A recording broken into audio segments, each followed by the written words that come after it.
here. Yeah. He was here. If you were here, you had more control. Here, his wrist took everything. Yeah. Well, goddamn. You like this?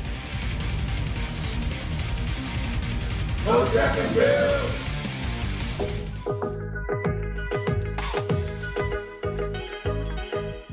Kanye on that drum. All right, so welcome back to Sundays Corner, everybody. How you doing, sis? Welcome to the show. Fantastic. Thanks for having me. Thank you so much for coming through. If it seems like, oh, she's not even giving these people intros. No, I don't give them intros. I let them speak for them damn selves.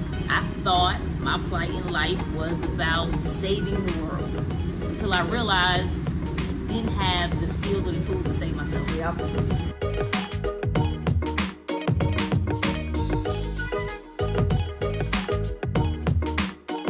If you're not activating now, then what are you doing? Wasting my time, wasting your time. So let's go. Until next week.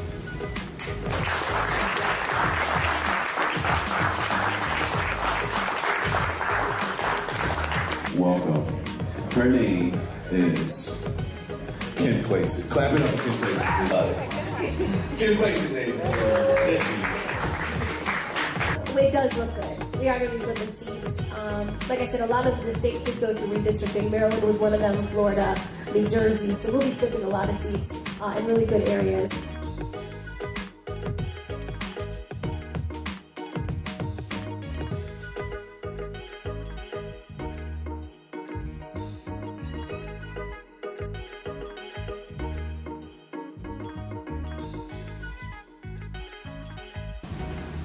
Sonny Johnson.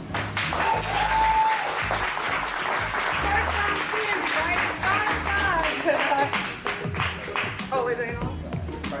Like, it ain't like I'm not loud enough. You can't hear it. You know, I can be loud without anything. And that, you know, before that, I was always like, I'm Hotep adjacent. You know, I would always say that. But when you got to that point, when I was like, okay, now it's Hotep. What point was that? Hotep and Bill. The point where when you hit the realization that it's not about necessarily winning the argument or fighting with the left or fighting with, you know what I'm saying? No, it's not about that. Now, I'm going to create the platform where you can find the content.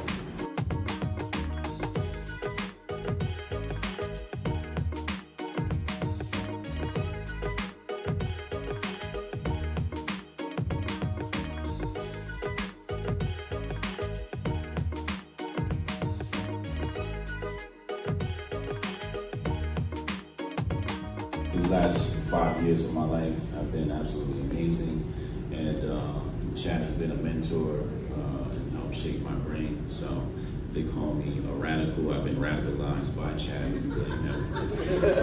He's the one that turned me into an anarchist. What's the day of black supremacy? Talking about you guys. The person who made sure we were government compliant and made us a non-profit organization officially. Shout out to Trish. Clap that for her.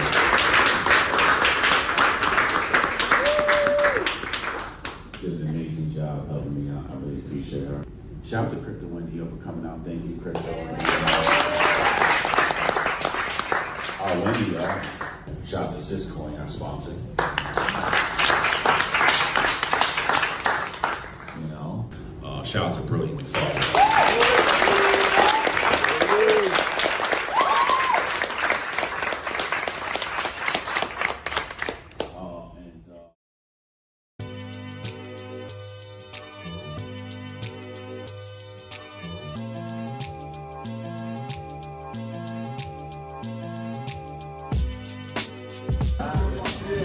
Secret Service, my handler. Secret Service.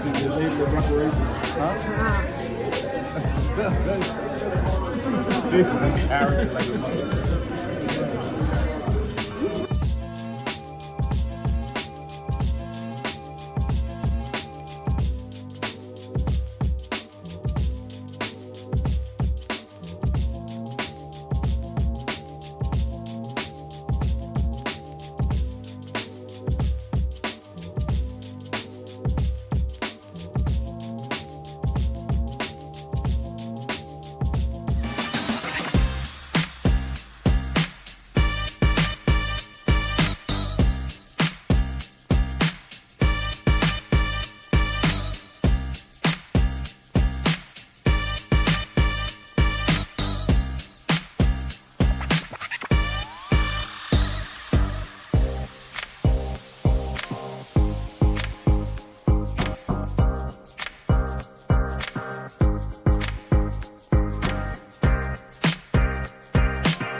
I can try to get that handled for you. Again, it's only my second day, so if you can give me a second. How am I supposed to do this?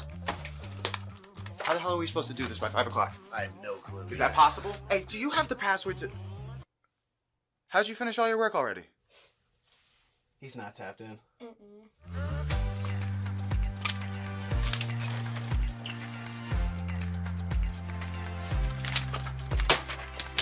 How'd you get that done so quick? They think they're gonna be able to budget that? It's money. That's money right there, you understand? You guys finished your work 6 hours early?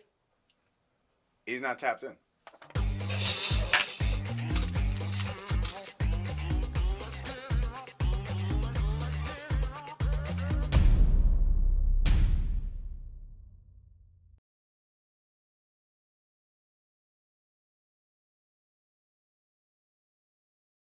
Two, one, boom.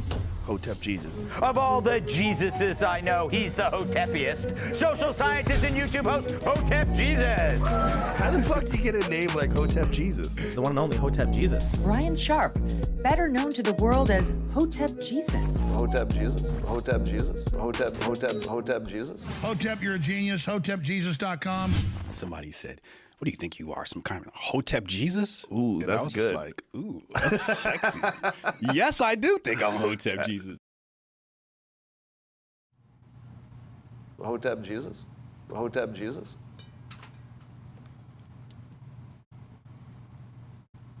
What up, people? We back. Hotep Jesus. Hotep Jesus. Hotep Jesus. Hotep, you're a genius. HotepJesus.com. Oh, this is a real Hotep brother. It's Friday. We made it, y'all. We made it. Mike doing something funny here. It's all good. How y'all feeling, man? What up, chat? Trying to get better at reading the chat. I've been so focused on the presentation that I haven't been able to read the chat. I'm going to try to do a better job today. Shout out to all my Rumble people, all my people that join my locals for my exclusive BTS. Tomorrow I got my Michael Malice presentation on the white pill, and Sunday we got a watch party. We're going to be watching some vaccine conspiracy theory videos by Lala Hart and her husband Eric. So that's going to be dope. Both at 2 p.m. Tomorrow, 2 p.m. Sunday, 2 p.m. So it's going to be lit. It's going to be up.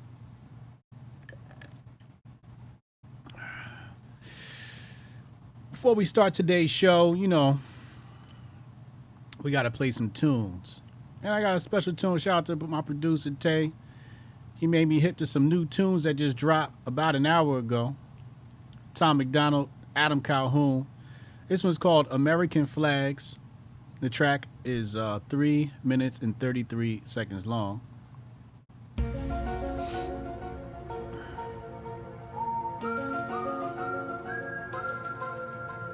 Let's see what we got. My people of this country and we're under attack. They banning us, they cancel us for speaking the facts. If you man enough, come stand with us, take USA back. And every time we pull up, all you're gonna see is American flags. American flags. American flags.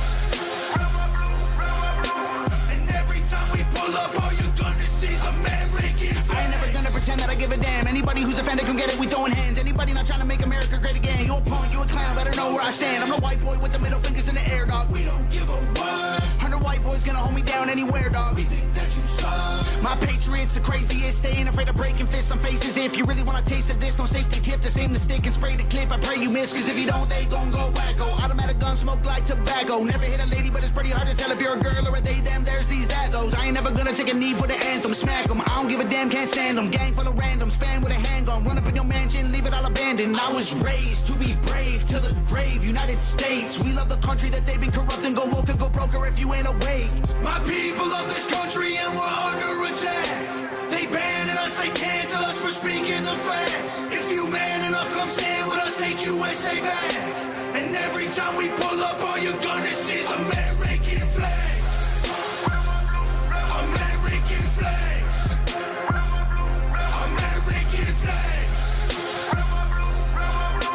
And every time we pull up, all you're gonna see is American flags. Got that AKA all Draco, leave you stankin', break your ankles. I'm not hearing what you saying. Hit the pavement, now you seeing angels. It get dangerous, go against the Patriots. Got all the bangers. Take a look inside my closet. You gon' see way more than hangers. Hammers like I do construction. Ammo, I'ma shoot at something. Why you think we own these guns? So we could just go do some hunting. You must not pay close attention. Government, they want division. Only treason if you lose. I guarantee we come out winning. Let my flag fly high like eagles. I would die for all my people. You can't change me with procedures. I'm about freedom, you about evil. Leave you hanging from the ceiling like chandeliers in cathedrals. Never have the safety on, and when we run out, we just reload. My people of this country and we're under attack. They banning us, they cancel us for speaking the facts. If you man enough, come stand with us, take USA back.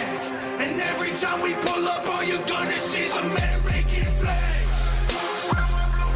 American flags. Red, blue, red, blue. American flags. Red, blue, red, blue. And every time we pull up, all you're gonna see is American flags. Every time we pull up, you see stars, you see stripes, you see flags on the cars and the trucks and the bikes. Every time we pull up, we go hard, we outside, we got flags on our arms that are tatted there for life. Every time we pull up, we don't care if you mad. We cherish this land. The haters can't get buried in rags. They set fire to old glory, turning fabric to ash. But every time we pull up, all you're gonna see is American flags. American flags. American flags. And every time we pull up, all you're gonna see is American flags. Wow. Wow. Every time we That was exhilarating. Wow. I just want to know, how did they get the Air Force to come out and fly the planes? They got a nice budget to have the Air Force bring the planes out. Nah, I'm joking with y'all. I know that's special effects. Shit was fire, yo. They pulled the tanks out. They got the special effects jets flying in the background in the sky and all of that. This is a great production. I got to give the video production. If I want to be picky, I would say 8 out of 10. Mostly because I'm going to tell you why I'll be picky. Because we only get this. Usually in a really good production, you'll get 2 different scenes, at least, maybe 3. So it would have been cool to have another scene where it's not maybe the tank situation going on and the planes and maybe, a different look, wardrobe change, maybe some boot camp type feel, some soldiers marching, doing some obstacle course stuff. That would have been some dope footage just to give it a little bit of change of pace. So I give it a 8 out of 10. If I wanted to be picky. But if we remove my knowledge of the music industry and how videos are supposed to be shot, this is a 9 out of 10. I think for some people it might be a 10 out of 10. The song was spectacular. I got to give the song 5 out of 5. I think the song was on point. The production was on point. The post-production was on point. Whoever the engineer was did a fantastic job with the vocals and the leveling and all of that, and the effects and the reverb and all of that stuff. I think the mastering, all of that stuff, the tracking, all of that stuff was really good. I really enjoyed it. I think that was Tank Rental. What did you say? Phil the Kill said Tank Rental was 3/4 of the budget. That's why we saw them so much. Yeah, the Tank Rental was probably a nice chunk of the budget potentially. I don't know how much tank rentals go for these days. Yeah, I know it's CGI. I know it's CGI. I know.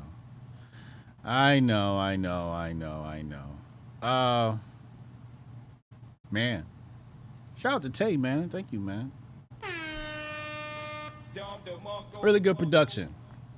I like that. This might be in my rotation. We might put this in my musical rotation.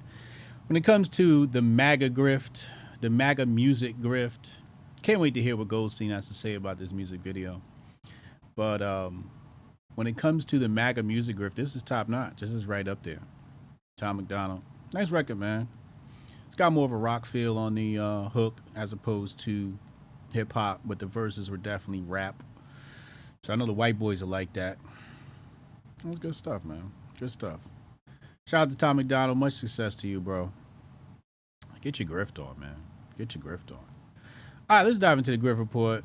We got Grifter of the Day. Whoever this cat is. I don't even know who this guy is.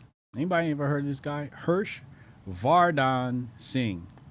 He must have saw a loophole and was like, oh, shit. Indians are stepping up. Shout out to my neighbors. Indians have stepped in the ring. Let's see what he's got to say. Today, I am here to announce my intention to seek the Republican nomination for President of the United States. I already don't trust him.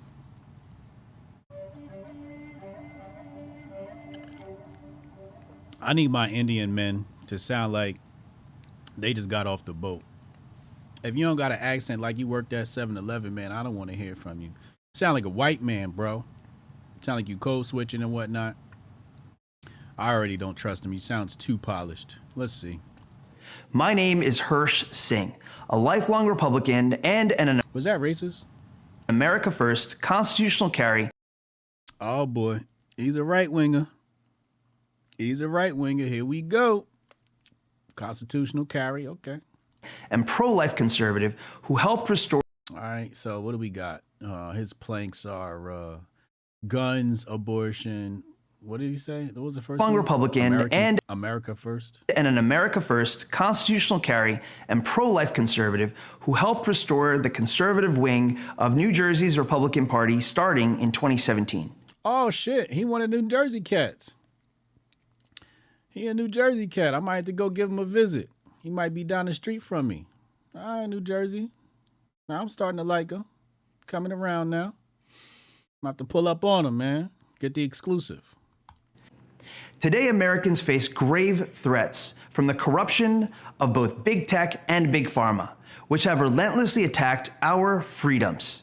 While big pharma has made massive profits working with government to compel everyone to take their experimental vaccines, big tech has become the big brother who invades our privacy and has indulged in censorship of our political and contrarian viewpoints.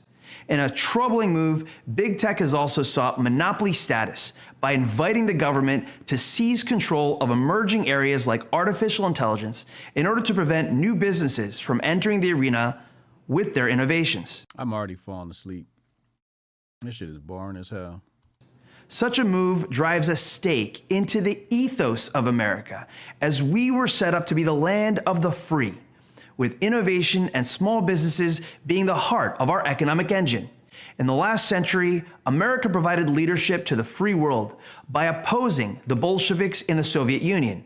But American parents today, whether Christian, Muslim, Hindu, live in great fear of the same Bolsheviks who have taken over our schools and are imposing their religion and extreme ideology, endangering our children.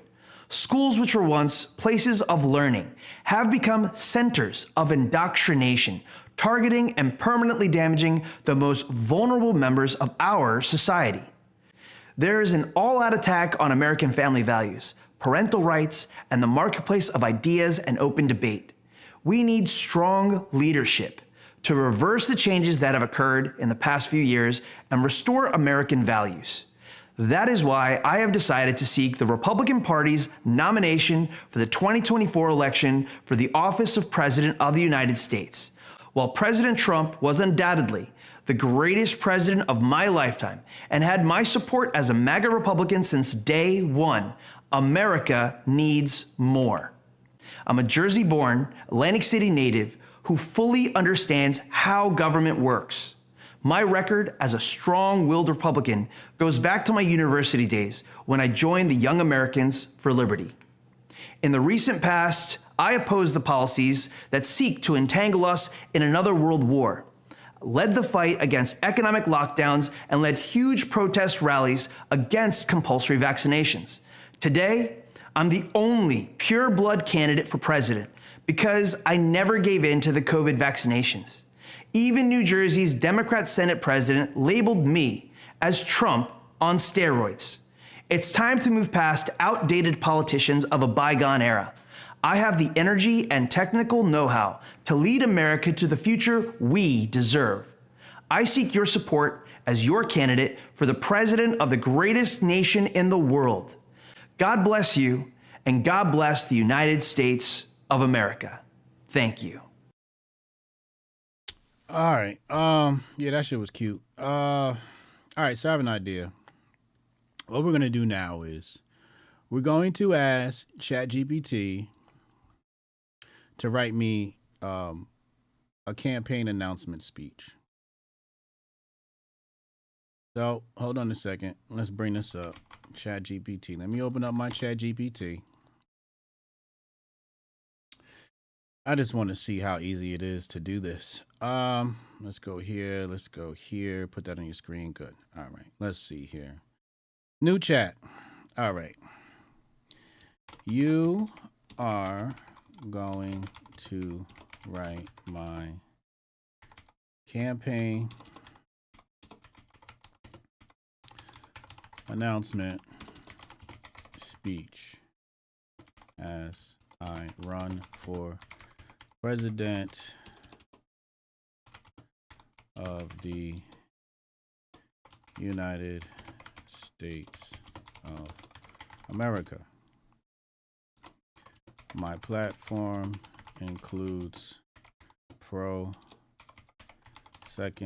Amendment and pro-life.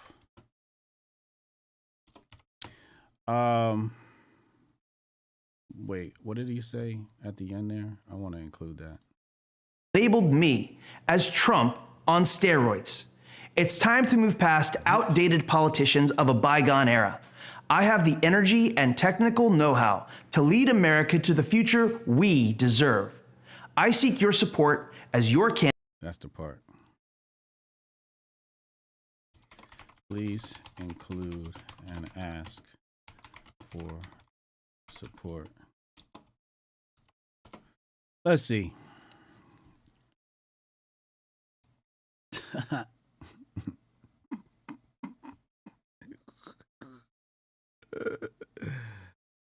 All right, I'm gonna read it out.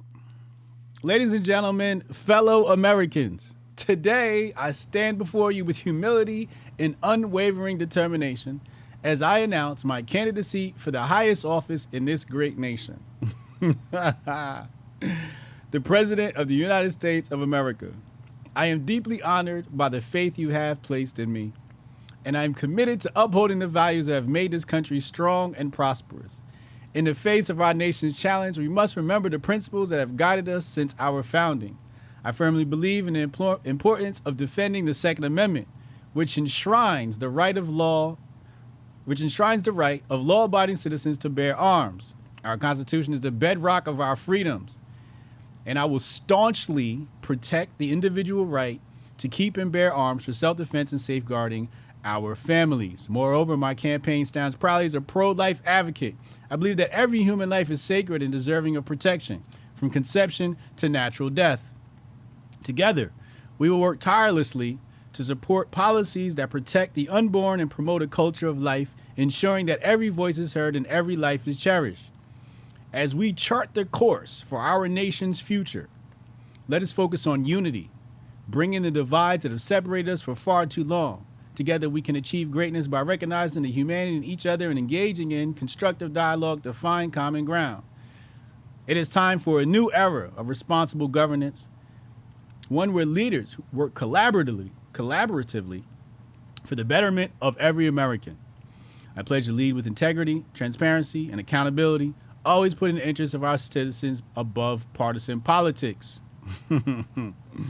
That's something I shall not do. But I cannot accomplish this alone. Today, I humbly ask you for your support. Join me in this journey towards a brighter future for the United States of America. Share your hopes, your dreams, and your ideas with me as we build a strong foundation for generations to come. Let us stand together, hand in hand, bowed by our shared love for this great nation. With your support, we will overcome the challenges that lie ahead and forge a path of prosperity, liberty, and compassion for all. Together, we can make a difference. Together, we can shape the destiny of this remarkable country. Together, let us reach for the stars and build an America that we can all be proud of. Thank you, and may God bless you all, and may God bless the United States of America. You see how like similar those things were? Now, what we're going to do is we're going to dissect the political speak. Let's call it political speak. So, right here, the term unwavering. You're going to see, this is how you're going to be able to spot a grifter a mile away. Okay? Unwavering determination. They always use that term. As I announced my candidacy for, and I'm going to say the highest office, right? So the highest office is going to always be included here. And then you'll notice they'll say this great nation. They'll always refer to America as this great nation. These are like, so when you write or you speak, you always speaking to the monkey mind. So let's pull that up.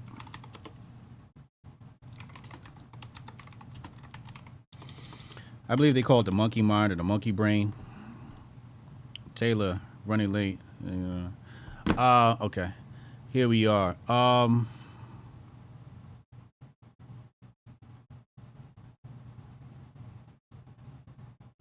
Here we go.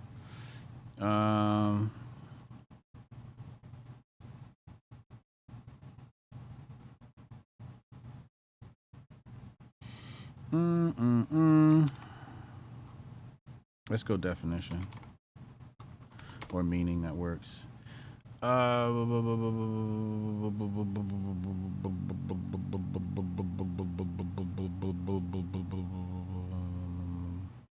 Damn, there's nothing on Google about this? All right, let's try Yandex. Let's go to our Russians. Because this is bullshitting.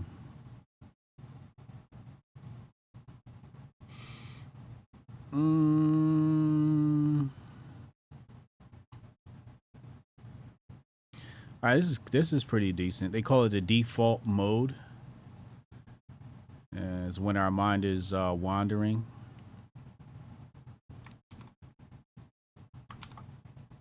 Anyway, I don't feel like looking up. I'll just explain it to you. So basically, the monkey mind is like this very basic state of consciousness that, well, I guess according to Jung, it might be classified as unconsciousness, where no matter, messages can be embedded in the mind without the conscious mind interfering. That's the best way to put it. Messages can be embedded in the mind without the conscious mind interfering. So they basically bypass the conscious mind and go straight into the unconscious mind, right? And Trump is really, really good at this, where he speaks at a 5th grade level so everyone can understand him, which makes his messaging effective. Now, you'll have these buzzwords in political speak, which sort of attack the monkey mind, where if you're not really paying attention, they can persuade you. I'm sure Scott Adams has talked about this in his persuasion courses and whatnot. Anyway, so let's continue. So it says here, I am deeply honored. So they'll always use this term, deeply honored. This is why when politicians speak, they just put me to sleep, because it's like, do you have anything original to add? By the faith you placed in me, I'm committed to upholding the values that made this country strong and prosperous. Okay. So they'll always refer back to the founding fathers, since our founding. Like, all these things mean something to, like, I'll say I'll say white patriots, right? Like all these things, you say these things and they're like, yeah. Black people, it kind of like just goes over our head because we're not attached to that world. But mostly white patriots, you know, you say these things and they're like, yeah, the founding fathers and all that bullshit. Anyway, they use this word, enshrines. ChatGPT did a really good job mimicking us. Enshrines, right? They'll use that word. Here, the bedrock of our freedoms. Here's another one. So if you ever want to be a politician, you know. And then here, staunchly. They use this word, staunchly. Staunchly protect the individual right to keep and bear arms, right?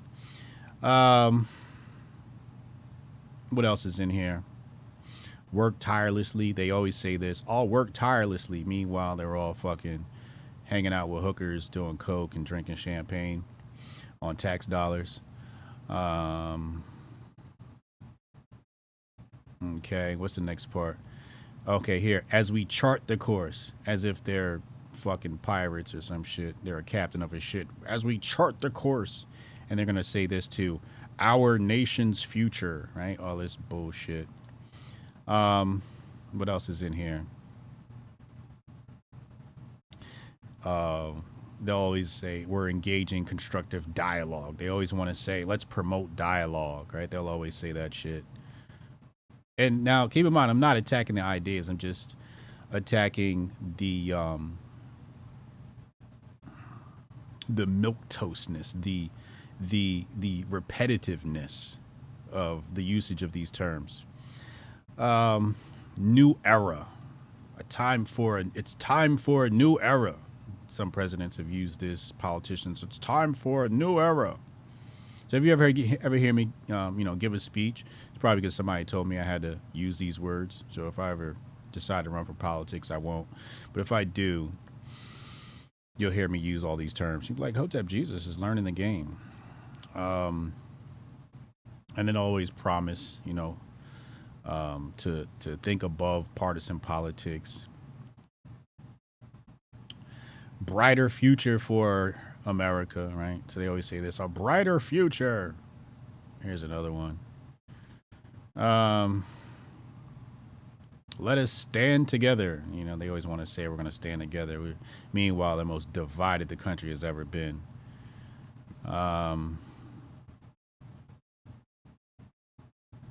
Here again, this great nation.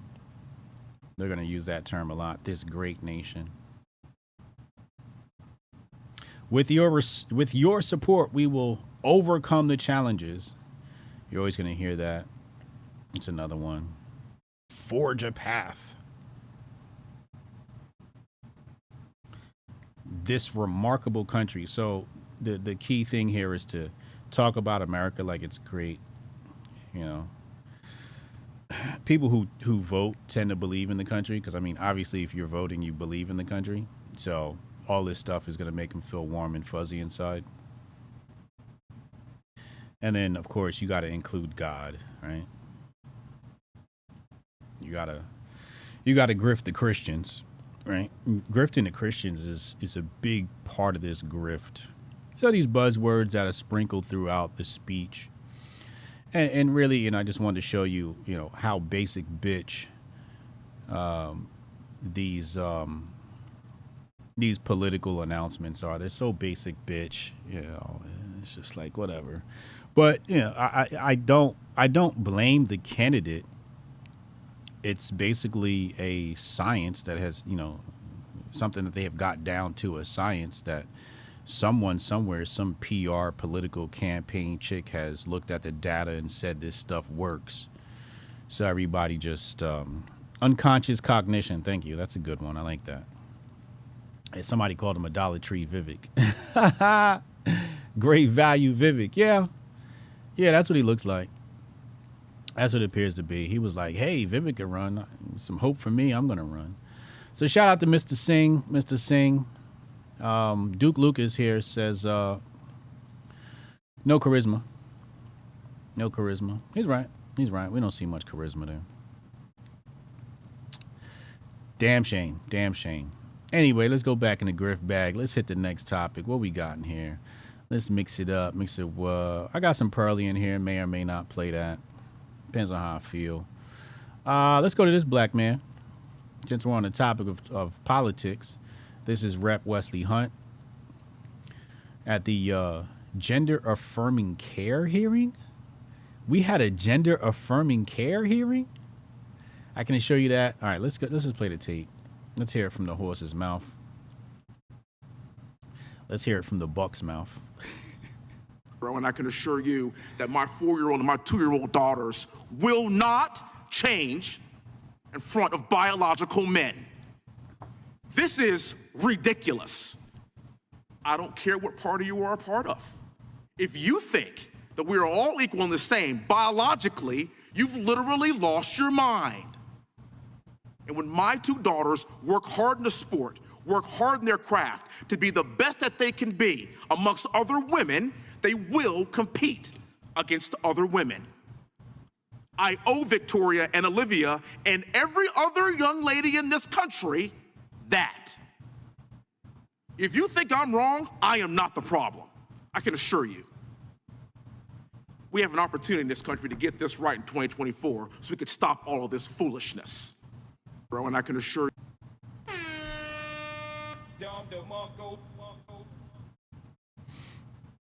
Who was that? Midwest Sep said, where has this guy been? Good question. Good question. He must have been hiding this Mr. Wesley Hunt. I'd love to see his voting record. How he votes on various policies, bills, etc., etc. Let's check them out. Hey, Brave, I need you guys to get your search engine together. That shit is trash, bro.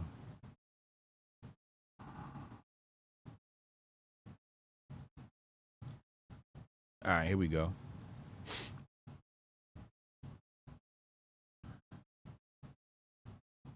All right, so Texas, Republican, born in 81, incumbent, raised in Houston to a military family, went to a military academy, bachelor's degree in science and mechanical engineering.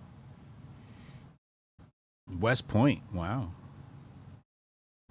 That was one of the options for me. My parents wanted me to go to West Point. It was either Princeton or West Point. I ended up being a college dropout. How about that? Cornell University, master's degree in business admin and public administration, and master of industrial and labor relations. Looks like he got elected in 2020.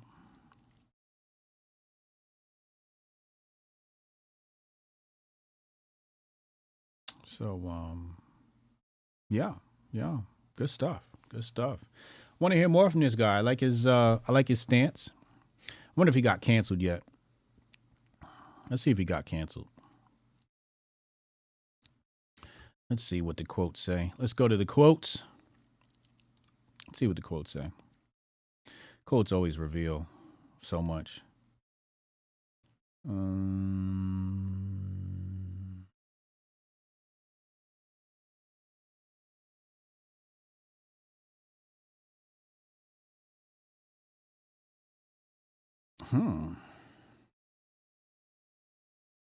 Looks like all positive things so far, which is good. I don't know how any sane person on the left could even try and undertake an argument against this guy.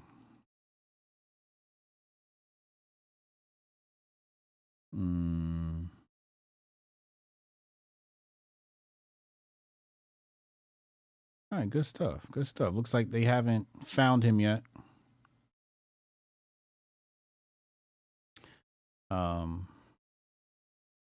And we hope they don't. Well, and kind of want to for entertainment purposes, but anyway, let's continue. Back to the Grift. Hold on. Reminder. Yo, download the Pally wallet. For a chance to win Syscoin. I give out Syscoin on this channel. Download the Pally wallet. It's the easiest way. If you win, I'll ask you for your Pally Wallet address, so have that handy so we can get that to you expeditiously. But shout out to Syscoin. Been speaking with the team, Super Dap on the way. AI, some Syscoin AI stuff is happening. But for all my HotepCon ticket holders, we got the off-road experience, dinner in the desert. It's going to be really dope. These guys are going to take really good care of you. So, yeah. Shout out to Syscoin for sponsoring this experience. If you are a Syscoin holder, a HotepCon ticket holder, you will have had an email sent to you, or you can click the link in the description box below for all the details on how to enter to win this off-road experience. So shout out to y'all. Make sure you get the Pally Wallet. Shout out to the Syscoin team. All right, let's go back in the bag. All right, so we did that. Okay, here we go. Candace Owens has an interview coming with Andrew Tate.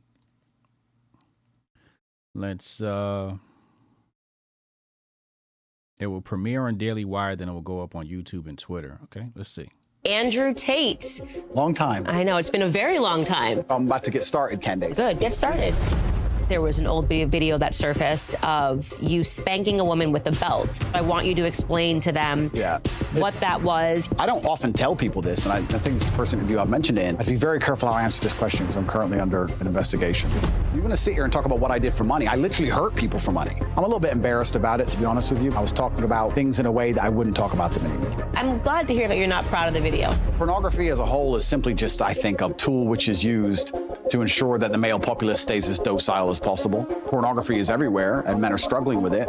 But to me, what's even more upsetting is that these men don't have enough fortitude and enough mental strength to wake up and say, I'm better than that. What does Andrew Tate's life look like in the next 5 years?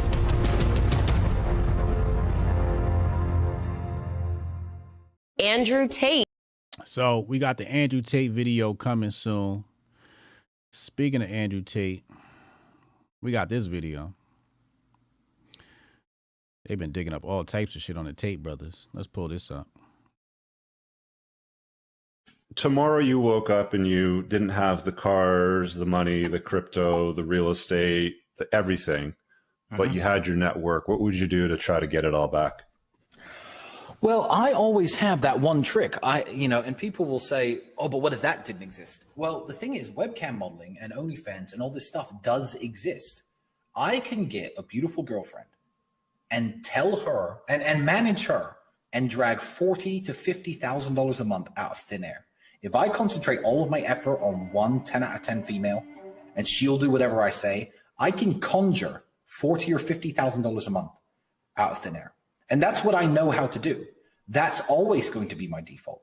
I couldn't lose all I have now. That isn't possible. So many things would have to go wrong. But if I did, I'd find a pretty girlfriend and I'd start dragging $50,000 a month out of thin air, and I would build from there. Tomorrow.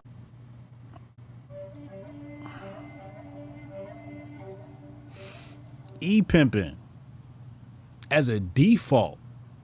If I lost everything today, I'd go back to pimping hoes. Wow. It's Tristan Tate there. Apparently the Tate brothers don't think like this anymore. And if I were to believe him, that's good, I guess. Well, I'm sure that's good. That's a lot better than this take. But yeah. So, some people have wondered, how did they amass their wealth? And they kind of just tell you how they got their money. I'm trying to figure out how desperate I'd have to be to try and do e-pimping. I had to be pretty fucking low, man.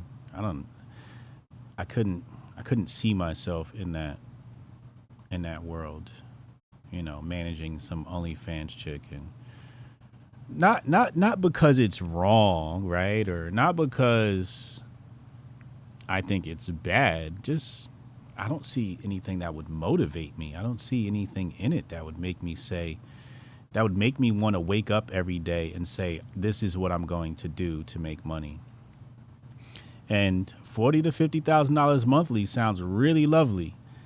But, you know, going out in public, finding a hot chick to try and pimp out, it's definitely not on my list of priorities. Definitely not some way I'd like to make my money. I prefer to just sell my supplements and, you know, make content and take care of my sponsors and sell books and, you know, all of that stuff. But what I'd like to say is about the Candace Owens interview is it seems like she's asking him some tough questions. Seems like she's not running away from his past being an e-pimp. At least that's what I'm assuming from this interview. It looks like she is asking him about his e-pimp past, and he's going to have to answer, or he's going to answer that. But I'm sure this interview is going to do stupid, crazy numbers. Stupid, crazy numbers. So that comes out tomorrow on Daily Wire. Shout out to Big Boss Ben and the team over at Daily Wire. And, yeah. Really good stuff there, right? I guess. Yeah. So that's your Andrew Tate update of the day. Yeah, I got to get my grift on, you know. Why? Hold on. Why am I... Is it doing that thing again? I hope not. Hold on.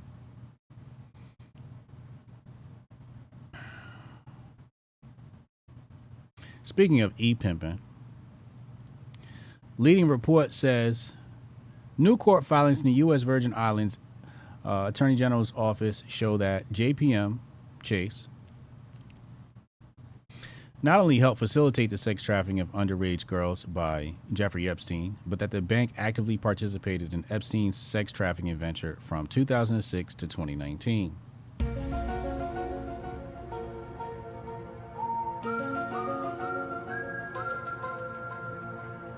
So I have a news article here written on July 26, 2023. Make sure you can see that on your screen.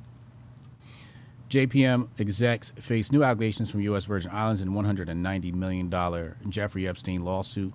It says here the lawsuit filed in Manhattan federal court last December alleges that JPM benefited from Epstein's illegal sex trafficking enterprise and suggests the banking giant turned a blind eye to the exploitation of women and girls over many years at his property on Little St. James Island. It levies a range of accusations against JPM, including that the bank continued to provide services to Epstein after he became a registered sex offender in the U.S. Virgin Islands, following a 2008 conviction for soliciting a minor for prostitution, and failed to comply with federal records and reporting regulations in a deliberate effort to protect Epstein and his illegal activities from scrutiny. So JPM is going to be mad at Mercola and cancel his accounts because he told you not to take the jab, and they're going to cancel Kanye because he said something bad about people. But if you're a registered sex offender, well, they got to come to your aid. In redacted court documents filed Monday night, the U.S. Virgin Islands request a partial summary judgment, asking the judge to rule on some allegations brought in the suit against J.P. Morgan Chase ahead of an upcoming trial scheduled for October. The allegations mentioned in that request involve J.P. Morgan's alleged participation in Epstein's sex trafficking venture and obstruction of enforcement of the law in violation of the Trafficking Victims Protection Act, which prohibits sex trafficking of children or of others by force, fraud, or coercion. So this article here is on CBS News. You guys can go read it. I'm not going to read the whole thing. I gave you pretty much a gist of it. It even dives into some quotes here from Jamie Dimon. Blah, blah, blah, blah. So, yeah, that's your sex trafficking update of the day. Fucking world we live in. People are just too obsessed with sex, man. Too obsessed with it. Anyway, let's go back. Are we going to get into relationship stuff now? All right, before we get into relationship stuff, check this shit out.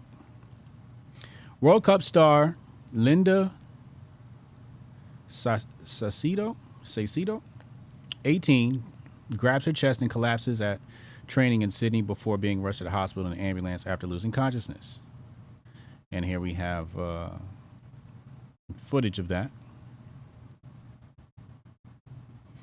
See her bending over, clutching her chest. She's now sitting on the ground. This is from my Spotify listeners. Feet cocked up in the air. And she appears to be in some sort of pain, potentially. I'm not sure what's going on here. And it looks like a trainer has come over to her aid.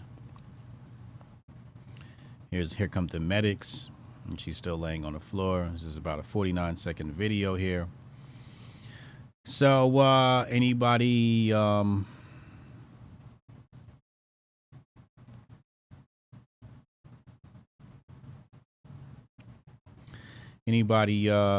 know or have any speculation as to who the suspect is for this incident? Maybe it's Fauci's chest busser, as Uncle Hotep has coined it, the chest busser. Maybe it's the chest busser that has caused this.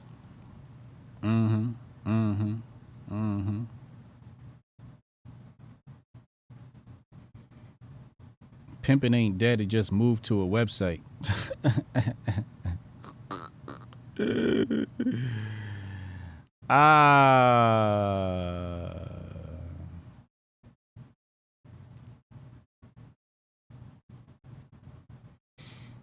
Just catching up on the chat here. All right. I see y'all talking y'all shit. It looks good. I love the conversation happening in the chat right now. So, prayers up for that young lady. Hopefully things work out for her. Just say no to drugs, kids. Just say no, especially if the drugs are sanctioned by the United States government.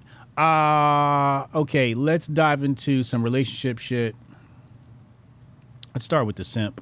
Let's start with the simping. Help you brothers out today.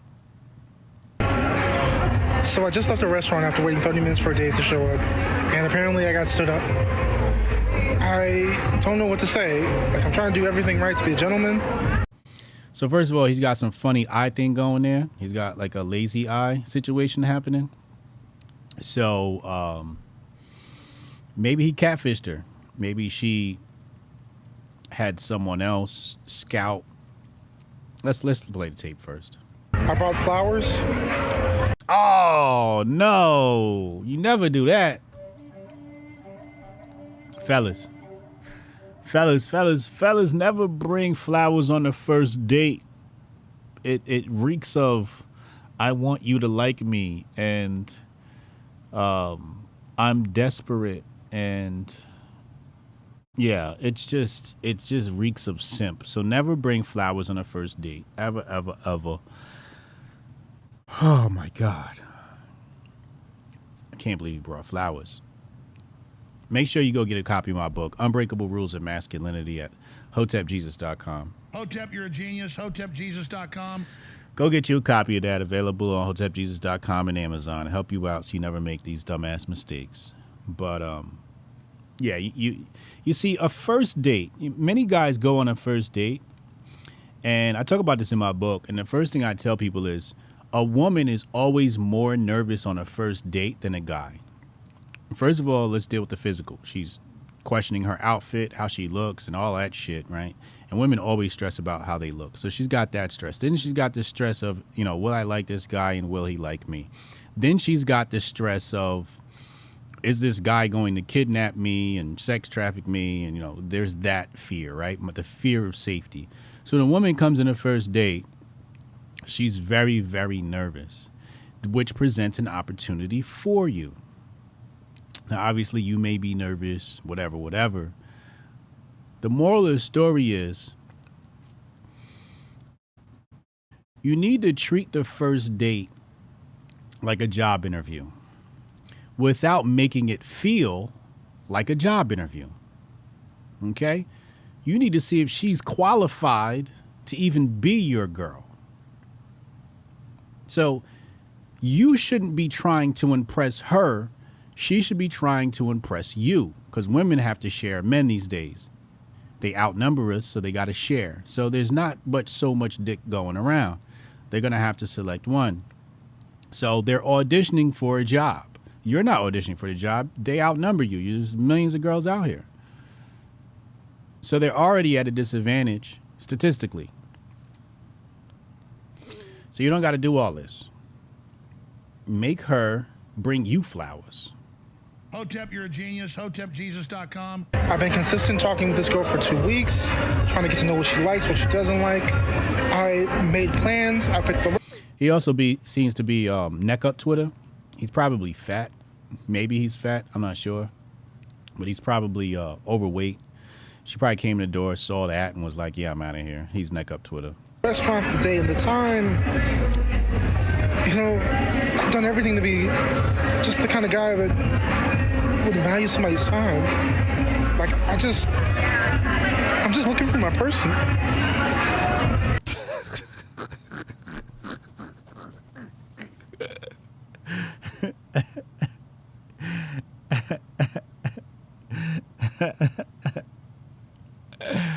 I know this nigga ain't about to cry.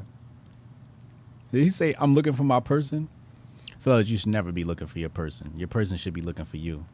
Hotep, you're a genius. HotepJesus.com. I'm just looking for my person. I'm just looking for the one that, I guess, is out there for me. I mean, I want to be somebody's husband someday, father.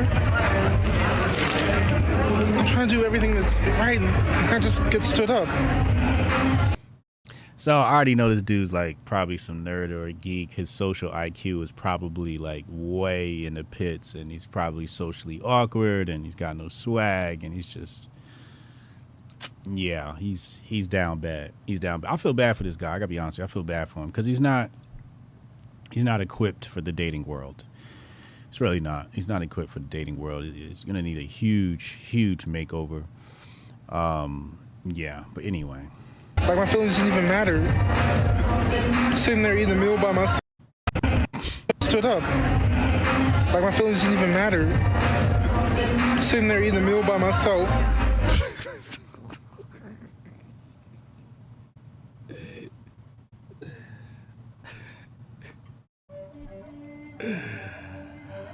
I shouldn't laugh at him.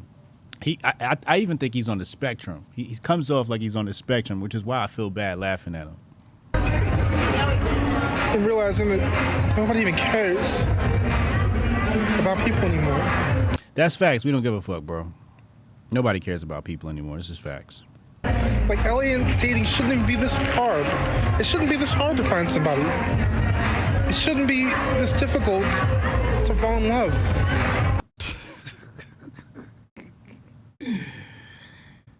To be kind to one another. Like, what? Ladies, tell me, what did I do wrong? First of all, never post your L's online. That's first of all. Never, ever post your L's online. It's a huge no-go. Chat, what y'all make of this? Let me see what the chat's saying. I know y'all acting up in there. He drying the coochie up like this, though. Like, there's no woman that's actually going to take him serious in the dating world with him acting like that. It's just not going to happen. It's just not. He's better off trying to find...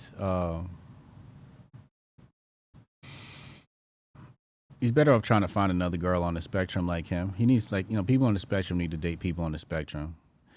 Yeah, I have a feeling that it was probably some chick on the internet playing around with him. It might have been a troll. He probably got catfish. Somebody was probably, joking around and like, oh, this guy's on the spectrum, and then, go meet me here, and then he goes there, and then she stands him up. That's my guess. That's my guess. That somebody played, bro, and that's fucked up. That's fucked up. You would do that to somebody and play with somebody's emotions like that. But yeah, let me see what YouTube's talking about. I'm not wrong, right? Retro Neon, men create their value, women protect theirs. I like that. Alex Guerra, he said, this homie bring flowers, laugh my ass off on a first date. Yeah, it's ugly out here, Alex. It's absolutely insanely ugly. Send him to Myron? Oh, man. Myron going, oh, please don't send him to Myron. Myron's not going to have any sympathy for this guy. Goldstein says it seems like performance art. Come on, Goldstein. You could tell this motherfucker's on the spectrum, man. Goldstein said he's not a real person. Goldstein going to be 10 for a kufi on everything. He's a weirdo for even recording this? Well, yeah. I mean, I think he's just on the spectrum. He's on the spectrum. And, you know, people are talking about his eye. And your eye problem is never going to really deter a woman. First of all, you should have did the Music Soul Child thing and put on some shades. That's first off. Should have had a little darker tint to your glasses. Or not. But swag has a lot to do with this, exposure, et cetera, et cetera. But some people have had really sheltered lives and haven't been exposed to much. So this is what you get, man. You get these on the spectrum, you know, socially awkward weirdos. And sometimes they come off like rapey and weird, and they're not. But sometimes they come off that way because they're so socially awkward. They come off rapey. You know, the way they look at girls, you know, they might do something, say something stupid, but really they're just fucking on the spectrum. Anyway, we got more relationship in here. Hold on. Let me pull this up. It's been a really trashy relationship week this week. My bookmarks are reshuffling again. Hold on. All right, so we got Lotto, and then we got Rolo, and then we got an Asian woman talking about dating white men. All right, let's start here. We'll do the Asian women. Let's start with Rolo. So last night, Brittany Venti posted a video. We'll take a look at that in a moment. And Rolo says Brittany Venti has an open invitation to come to Vegas and live stream with me one-on-one at her convenience. She's also invited to be a panelist on Access Vegas the same week.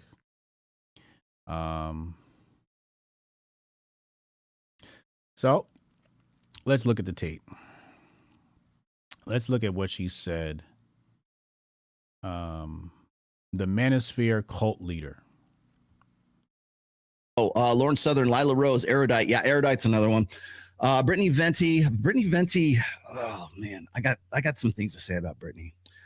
They are all gynocentrists who only care for what's best for women. Of course they are. They are all feminists. Every one of those girls that you mentioned are feminists. Being called a feminist by the Red Pill Manosphere sect of the internet, like Rollo Tomasi, is like being called a racist on Twitter. The word has really lost its power. But according to Rollo Tomasi, or should I say George, not only am I a feminist, but also a Christian. They are conservatives, and we're good Orthodox Catholics, and we're good Bible worshiping, Bible reading Christians, and we go to Bible study. I'm not a Christian, but it goes to show how much research he does on the people he so confidently speaks on. Rollo, or George, confidently accusing people of labels really confirms that everyone I don't like is a feminist is the new everyone I don't like is a racist. It's not meant to be taken seriously, and especially not from a discount Tom Likas. Do you think that marriage is any good for women either? Statistics show that when the divorce happens, it's not Let's skip particularly ahead good here. for them. Okay, which wasn't. Confronts George on her podcast about how he read a Twitter thread about her with a list of rumors that he didn't bother to fact check before making judgments and statements about it on his stream. Yo, I need somebody to teach me what the hell is going on here with this voice. Because I noticed that Brittany does it and Anomaly does it. And it's intriguing.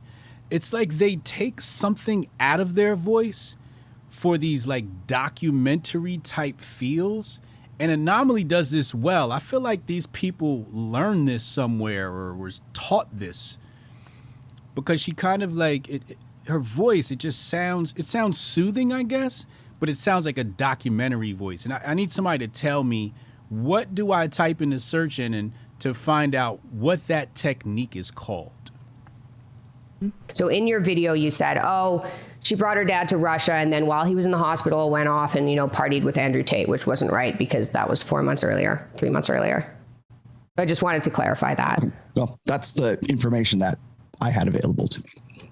And he didn't say sorry to her. He was just kind of like, oh well. And that lack of accountability shows up again when Michaela Peterson confronts him about him comparing her to Casey Anthony. And so I stopped taking birth control just in case it was. But yeah, I did stop taking it, and that ended up resulting in Scarlett, who I'm thrilled to have, but it definitely put a bit of a kibosh on the direction I thought my life was going to take. However, it ended up not being a negative thing. It ended up being a positive thing, but it was scary. Put a kibosh on my personal life. Sound like killed a party? Sure does to me.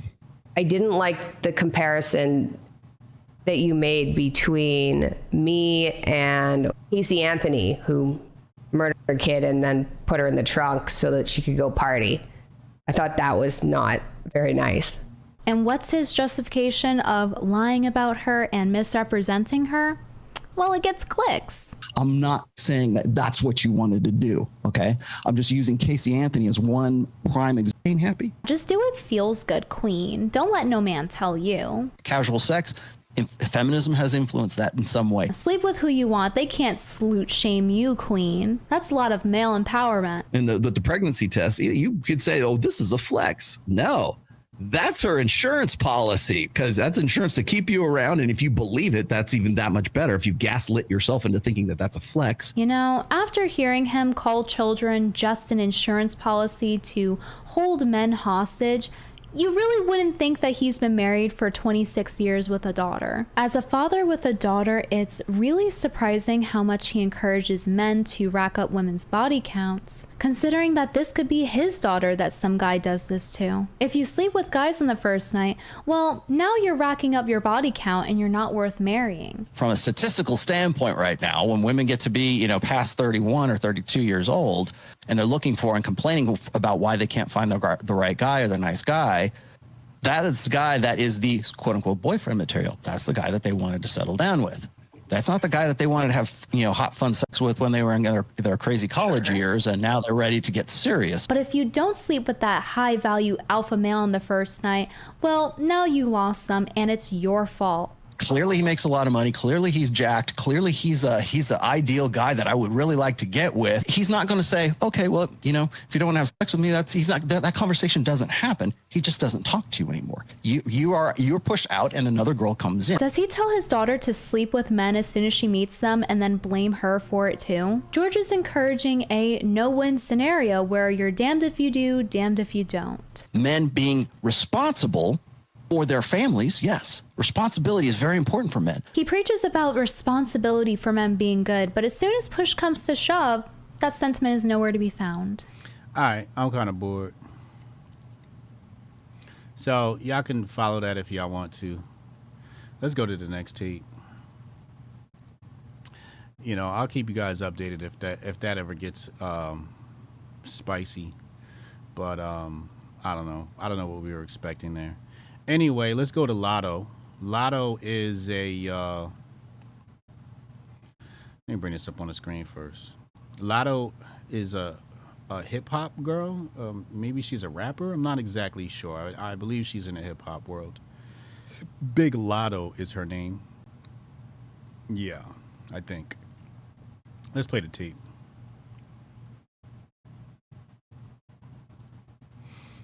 Or let's refresh and then play the tape. I'm like, oh, can you cook? Always be saying they want a traditional woman. Like, oh, can you cook? Can you do it?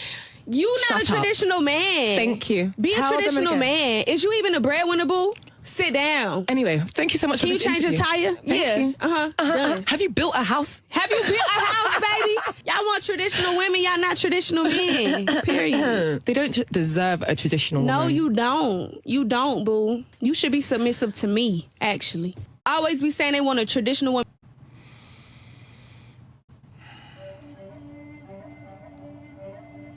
Oh, man. All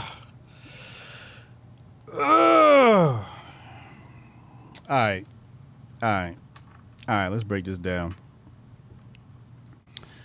First of all, She's right. Hotep, you're a genius. HotepJesus.com. She's absolutely right. She's absolutely right. And I've said this before. When you are a traditional man, all of these women submit. All of them. They all submit. When you are a non-traditional man, like, you know, the dude who was crying and brought flowers on her first date, I mean, does he know how to build a house? Does he know how to change a tire in a car? I mean, think about how many men that don't know how to change a tire in a car. And if you're one of those, let's teach you right now. So the first thing you have to do is you have to jack the car up. Okay? Once you jack the car up, you gotta take the lugs off the wheel. Now, there's different types of lug wrenches. And you'll have the single bar, then you'll have like the 4-prong bar. The 4-prong bars are better because you can kind of like get a little leverage on it. But what you want to do is you want to like put that thing on and have a little tilt to it. So you can put your foot on the bottom one and pull with the top one, okay? If you got the single one, you can put that in there on the lug and you can actually jump on that bad boy. Otherwise, you got to tilt it so that you got gravity working with you and not against you. Once you get it loose, then you can spin them. Now, it's very important that you do not strip the lug. Some of you put the thing on there and it keeps slipping until the lug becomes round, and now the lug wrench can no longer attach to the lug. Now you got to take it to the shop and they got to cut the lug off, and it just gets really messy and ugly, right? So that's first. So now we've, he said, I call Audi and take an Uber to the bar. Also true. Now, once you get all the lugs off, some have 4, some have 5. Most of the time you have 5. You get all 5 off. You put those to the side. Don't lose them because you're going to need them, right? Take your tire. You might have a spare tire, or you'll have one of those dummy tires, which are a little bit smaller, like 50 mile per hour max. You throw that thing on there and you tighten the wrench. Now, this is where everybody gets fucked up at. You use the wrench and you tighten all 5 lugs, right? Now, you drop the car. When you drop the car back to the ground, you have to tighten the lugs one more time. Sometimes people tighten the lugs while the car is in the air and don't tighten when it gets to the ground. Now you're driving around, a fucking lug falls off the car. Now you're riding around, a tire's flying across the highway, and now you're leaning like this and you done fucked your car up, okay? You don't want the tire to come flying off at some point. So you have to drop the car back down, because what it does is it creates some sort of alignment. So when the car's in the air, right, the lug is in a certain position. But once it drops down, you have to, it's now in a different position in comparison to the lug and the lug nut. So now you have to tighten it again for the new position that the car is in, because now the weight is on the tire, okay? So that's how you change a tire. Oh, yeah, also true. Tighten them in a crisscross pattern. Yeah, that's also true for like picking up boxes and nailing things and screwing things. You always want to go a crisscross pattern. So if you do the top, you want to do the bottom next. That'll give you a nice uniform shape. If you do all the top, you might find it's kind of hard to get the bottom in place. All right. Yeah, I need to make a series on this with Strong Dad.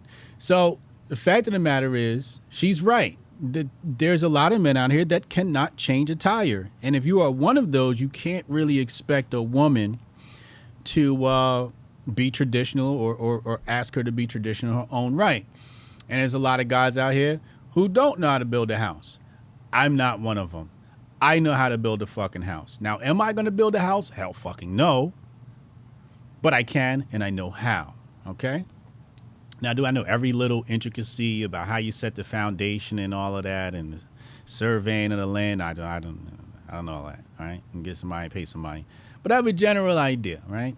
But if you're one of the guys out here, you don't know how to use a hammer, you don't know how to use a screwdriver, you don't know the difference between a channel lock and a pliers, you know the difference between, a mechanical pliers and an electrical pliers. All these different, you got to know your way around the toolkit, okay? You got to know your different types of screws, wood screw, machine screw, different types of, you got your flathead or your ordinary screwdriver, and you got your Phillips screwdriver, which is the crisscross jump off. Your Allen wrenches. You got to know this stuff. Thankfully, I know this stuff because my dad was a blue collar cat. So I was raised like this. If you don't, and that's why we have to bring vocation back into schools. We got to bring shop class back into schools so people can get this education and start working with stuff. You dig what I'm saying? You know what I'm saying? So she's right. She's right. So I know a lot of people weren't expecting that take. I know a lot of people have had I know a lot of people have had an opposite opinion, and like, oh my God, how dare she ask me to be a real man, da da da da, and all that stuff. But so yeah. Retro Neon here says he needs to listen to some Patrice O'Neal. Yeah, that's probably some good advice. He says men don't submit to women, that'll dry her up. And also, don't date women like Lotto. She ain't wife material. Really? Oh man, I don't know anything about Lotto. I don't know if she's wife material or not. I don't know. Not familiar with her.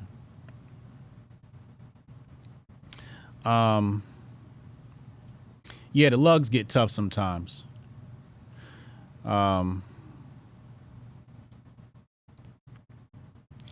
Matt Earth Theory says HJ never changed a tire in his life. Jack says, no, first step, loosen the lugs, then jack it up. You're right. My bad. You're absolutely right. I skipped a step there.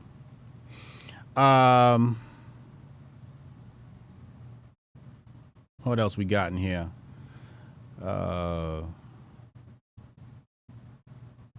I have changed a tire several times in my life because I grew up in a time where, shit, you got a flat tire and there's no Uber. You better know how to change a tire.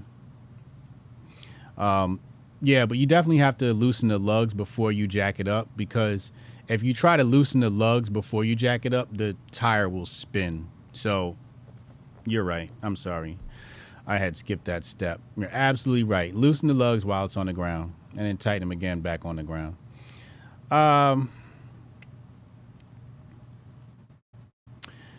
So, all right, let's go back. Let's go back in the, thank you guys for correcting me. That would have been ugly if somebody would have jacked up the car and tried to take the lugs off first. Yeah, that would have been really, really ugly. Anyway, let's go back in the bag. We got one more in the relationship category. Chinese women and dating white men. I need a white man in the chat to tell me if this is valid or not. Let's go to the tape. I feel like it's very funny when white guys are like, oh, Asian women love white guys. They think that, but it's not the truth. Really? We do like white guys because they are easy to manipulate. like because white guy, their moms, the white moms are like, you're so smart. My Joni, so smart, so funny, so cute. Oh my God, this girl likes you because he likes you. He likes who you are. This Chinese girl's like cook and clean for you. Black mom, hey, she wants your black guys to give her green card. Okay, don't get no. You are not that good. And she's after the green card. And the black guy's like, okay, why are you so nice to me? They are like they just their mom tells them the truth. Like your mom would be like, well, maybe she wants a green card. So okay, so you're saying. I've just never heard this before. It's what I'm thinking, because the white guys, they believe in everything. Like they're like, oh, because I'm awesome. Like because their moms like, you are the best. Like black moms are like Asian moms. Like no, you look fat and you need to get a job. And she's not dating you for how awesome you are in my basement. She's probably wanting a green card from you. White men in the chat, is that true? White men in the chat, is that true? I know Rumble's going to be ahead. They're a little bit faster with the stream. So I'm looking at the Rumble chat.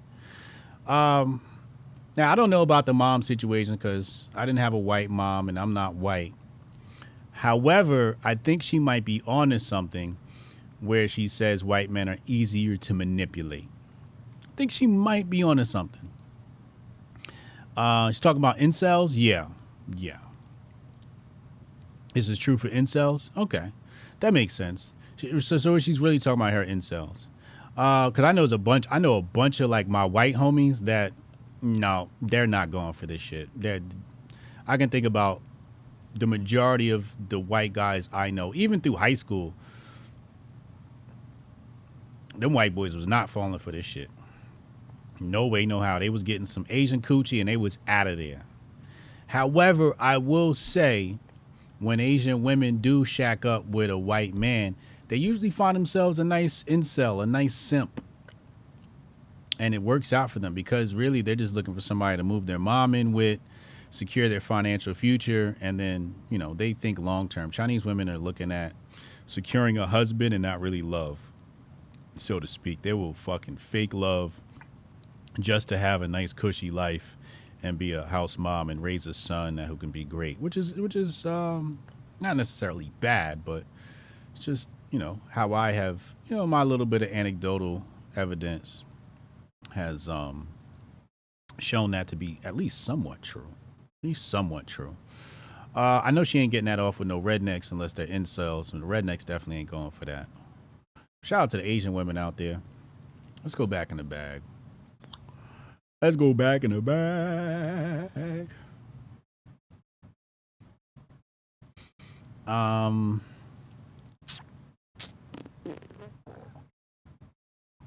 right, so let's go here. We are now talking about Elon Musk trying to grift the Grifties. Elon Musk trying to get the Grifties. You see what I'm saying? He says here, I think we should have a PSYOP of the year contest. So everybody wants a piece of the Grifties. And we have some people that I've retweeted them. We have some people that have called it out. So here we have Goldstein. He responded. He said, we do. It's called the Grifties with your host, Hotep Jesus, and the incomparable Uncle Hotep. Get your votes in now for who you would like to see win Grifter of the Year at Grifties.com. Okay. And then you have Styx Hexenhammer. He's responded, and he says, clankers fall in line. This year we go early to grab another Grifty. I'm at number 62 right now, and nobody has yet nominated my cats. Sad. We have a numerical superiority. The ultimate grift. So let's go ahead. Let's go to Grifties.com and let's see what we got cooking up here. Hold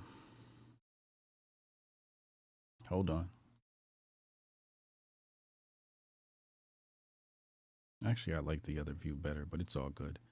I'll just stretch this one out a little bit. See what we got happening at the Grifties here. Hotep Has Been Told You presents the Grifties. Grifties.com, sponsored by Men of Water. Styx Hexenhammer is his cats have been nominated. Church of Scientology are new nominees. So rounding out the top, Chili DeCastro, his team goes hard at the voting. Dylan Mulvaney, Joe Biden, Trump, AOC, Greta Thunberg, the Obamas, Fauci, Zelensky. I don't know how Zelensky's not winning. Where's Styx? He said he was at 69 last time we checked. Looks like he's got bumped up. Styx is now at 61. I'm going to go ahead and give him a vote. Where's Hotep Jesus on here? Canon Hotep is higher than him. HJ's grifting suit. Uncle Hotep at 49. Where am I? Alex Stein. I'm beating Alex Stein. Let's go. Number 36, Hotep Jesus, number 36 on Grifties.com. Alex Stein is in 38th place. Let's go, people. Let's go. Make sure you go vote for me on Grifties.com. Get your votes in, man. Get your votes in. So, coming back. Let's pull this back up. Who else has responded to this? Quite a few people. Here we got Carmen Studer. She said it's called the Grifties. Same thing. All right. Real quick, I like this joke right here. When Patriot J saw that Singh guy announce his presidency, he said, Mom, can we have Vivek Ramaswamy? She said, we have Vivek Ramaswamy at home. That's a funny tweet. All right, let's go back to the bag. Let's close this out and get the callers in here. I know the callers are probably drooling at the mouth right now.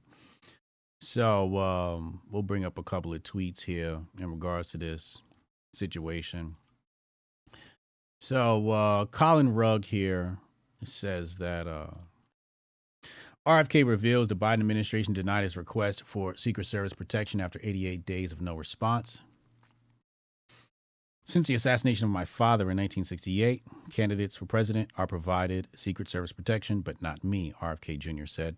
Below is tax fraud, drug-addicted Hunter Biden with his 9-car motorcade showing up to court. Protection for me, but not for thee, is his response. Now, the Krasenstein, this is Brian Krasenstein, has some context here. He said RFK Jr. is complaining about not having Secret Service protection, saying, since the assassination of my father, blah, blah, blah. He said, here's the fact that he left out, though. In the 2016 presidential election, out of the 20-plus candidates in the primaries, only Donald Trump, Ben Carson, Hillary Clinton, and Bernie Sanders received Secret Service protection.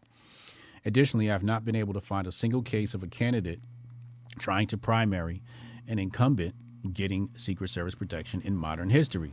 A series of criteria must be met before taxpayers start footing hundreds of thousands of dollars in bills for a candidate. RFK Jr. appears to not have met that criteria. And then I had one of my followers add on a bit of context here too. I'll pull that tweet up for them, let them get their credit.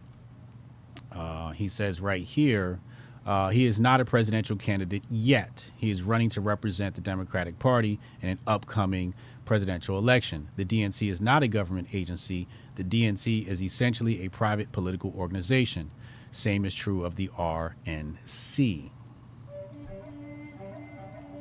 So what it smells like to me is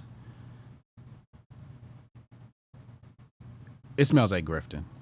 Let's just call a spade a spade. Hotep, you're a genius. HotepJesus.com. RFK is a master grifter, and he's got he's playing the victim card here, basically saying, hey, look at me, I'm a victim, they won't give me Secret Service, da-da-da-da. And if anybody has information that would refute what the Krasenstein has said, I haven't been able to find any information that contradicts what the Krasenstein said or what my follower has said in regards to this thing here. But if anybody has any contrary evidence, please present it so I can present it to the rest of the audience here. But it looks like RFK is playing victim. And so let's play that side. Now let's play the other side. Obviously, there's a chance that the Illuminati goes 4 for 4, and he is. If we were to follow the line of history around the name Kennedy, he's at high risk for unlifing, becoming unalived by some sort of hidden entity. So I understand the concern. Like I said, I got to call things on both sides, right? So I understand the concern. You're a Kennedy. You're definitely at high risk for being unalived. So there's that. But then on the other side, it's like, well, bro, you kind of don't deserve it because you're not a presidential candidate yet. I guess because primaries or whatever. So that story has yet to be seen. With that said, we're going to go ahead to the callers. 202-596-5631. Text me at that number to get in line for the calls, because the calls are probably, it's Friday, calls might be hot today. So text me at that number to get in line so you can talk to me. I missed Jules yesterday. Looks like he had texted me right when I got out of here. So text me and we'll take calls right on the other side. I'll be back right after this short commercial break. Yeah, I can try to get that handled for you. Again, it's only my second day, so if you can give me a second. How I'm supposed to do this? How the hell are we supposed to do this by 5 o'clock? I have no clue. Is that possible? Hey, do you have the password to... How'd you finish all your work already? He's not tapped in.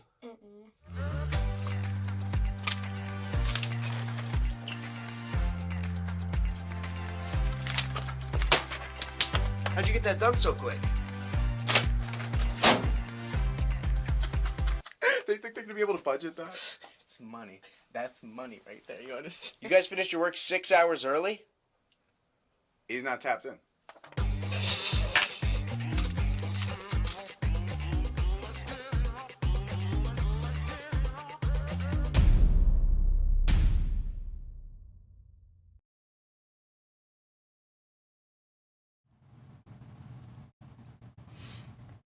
We back.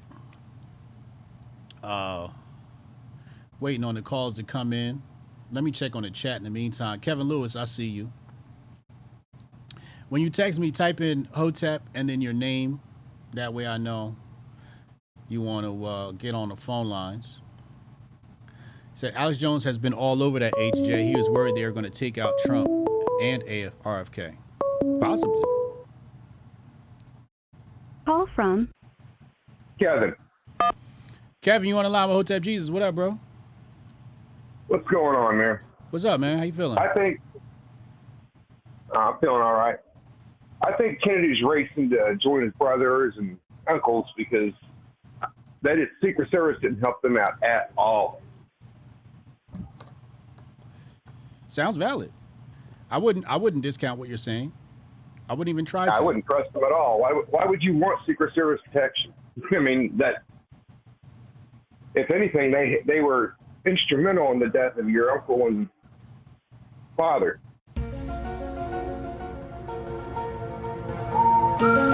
Come on, Kevin. Koofy on tight today, Kevin. Damn. Come on, bro. You said the Secret Service was instrumental in the previous unaliving events? They had to have been. Either they were accessories after the fact, or as far as getting the body out before anybody could autopsy it, or the fact that Robert Kennedy was shot from behind and the gunman that's on record was standing in front of him. He was shot from point blank range from behind as far as the autopsy. Wow. Wow. He was surrounded by the Secret Service. Oh, my Lord. Oof. 10-4 Koofy on tight, Kev. I like this call. Yeah. As far as Asian women, white women fake being in love all the time. They can move their mom, their grandma in. I'll put them all the cooking and cleaning. Wait. Say that again? They say, what'd you say about cooking and cleaning? I'll put the daughter and mom both to cooking and cleaning, then just put the daughter on OnlyFans like Andrew Tate and make my money through that. Wait a second. Whoa, hold up, Kevin. Wait a second, Kev. You was doing so good and you just lost me at the end there. I jumped to the last topic. You said Asian women. Yeah, but you said you was gonna pimp out the daughter? If she's my age. Pimp her out? If she's my age, if she's faking love, might as well. Hold on. We need an intervention. Hold on, Kev. I'll be on there too. I'll pimp myself out. Wait, hold on. I ain't gonna put her on with other men.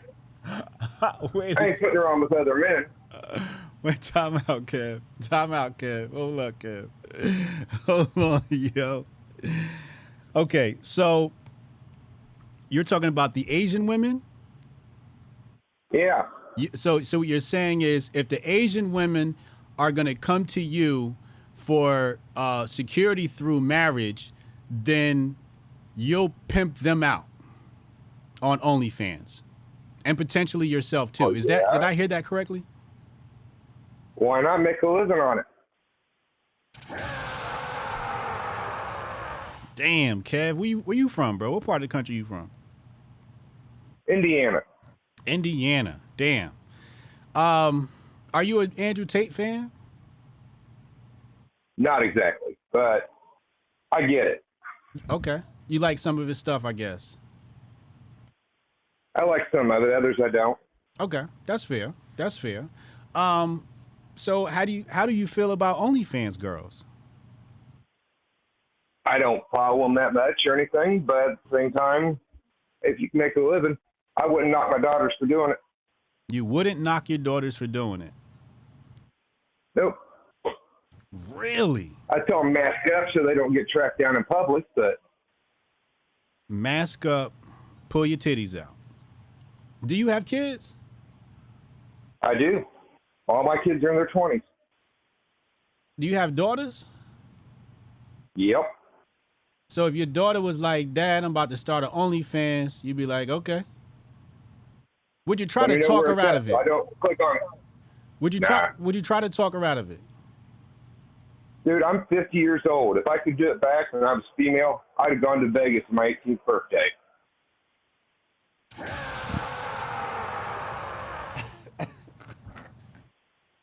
And made more money than I ever would in my lifetime, or more money than I have in my lifetime. That's up to date. Wow. So I still off the drugs and stuff, but not the. As far as somebody wants to pay me $5,000 to see my titties, here you go. Wow.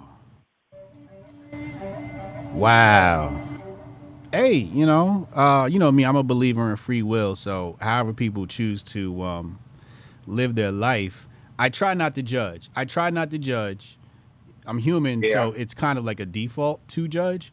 However, I try not to judge. So I want to, in that case, when I try not to judge, I'm trying to understand. And it just, to me, it sounds like money is the motivation here. That would be if I were to do that, yeah. How much money is life-changing? Yeah, How much money is life-changing to you? Like if somebody were to give you a lump sum, what is the minimum that you would say is life-changing?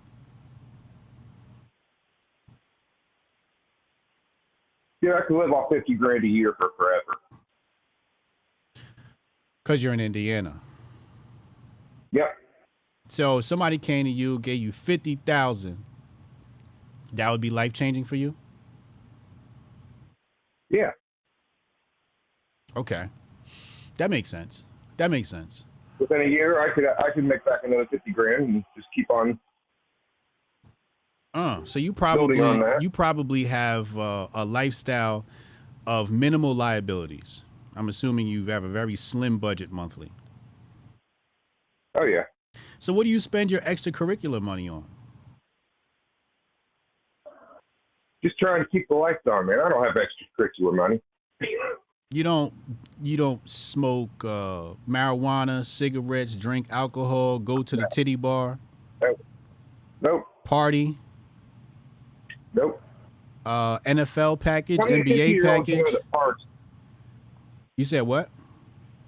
How many 50-year-olds you know that party? I see him. Trust me, I see him. I see him. I don't know any of them. Well, when I go to Miami, I be seeing them. The 50-year-olds, those the cats that be getting all the girls. They got the Maseratis and the Lamborghinis and shit. You don't need to move to Miami then. Yeah. I get up, I go to work, I come home, I go to bed. So what do you do for fun? What's fun?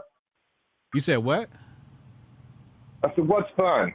I ride my motorcycle. Okay, there we go. Okay, so you ride your bike. All right. What you got, a Harley? I don't know. You couldn't give me one. Wow. I like the 80s Japanese bikes. Kawasaki's, Suzuki's. I don't want to pay $10,000 extra for a Harley. What you got, a 600, a 900, 1200? What you working with? I got 1100 Kawasaki. 1100? Ooh. Moving with some speed there. Oh yeah. Okay. Simple man. Yeah, I can pull a Willie if I want to, but no reason to get too crazy. You said you could bust a wheelie. You said you could bust a wheelie if you want to, but you don't want to get too crazy. I can understand that. Damn. Hey, Kev, yo. I appreciate the call, man, today. Lots of grateful insight. Hold on. Actually, before I go, chat, do y'all got questions for Kev? Let me see what the chat might have. All right. Would you, somebody in the chat wants to know, would you allow your children to change genders? I wouldn't stop them, but I would tell them. They already know how I feel about that. We've had that discussion. I have one daughter that's gay. I told her that's fine. You do what you like, and I'm gonna love you either way. But changing genders, that's going back to saying that God made a mistake, and that's an offense against God. That's all it is the devil reeling his ugly head. Hold on. Got more questions. God's supposedly the most perfect being. If you're going to say he made a mistake, then that's an offense against him. Are you a white person? Oh, yeah. How would you feel if your daughter came home with a black man? They have several times. We get along great. Say you get along great. Say ain't got no problem. Would you put your girl, your wife, on OnlyFans? Originally, no. Now, probably. You gotta think, I've been divorced twice, once after 20 years. You said you've been divorced twice, one after 20 years. So now Yeah. you're like, I'd definitely put her ass on OnlyFans. Yeah, she gonna do it anyway. I might as well be getting paid for it. Oh man, I can't be mad at that take. Wow. Okay, did you see the video earlier of the dude with the flowers? Yeah. On the first date? Yeah, he's definitely on the spectrum, man. He's definitely on the and spectrum, most people on the spectrum, yeah, they go undiagnosed all the time. That goes back to what RFK's been doing for the last 20 years. What advice would you give that young man? MMR was going undiagnosed. Huh? What advice would you give that young man?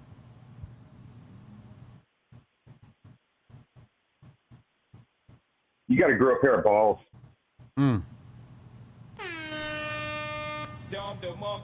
Big Same facts. thing you told him. But at the same time, I put it in chat a couple days ago. I don't know if you read it or not. Things I used to do to pick up women are now considered sexual harassment or sexual abuse or whatever.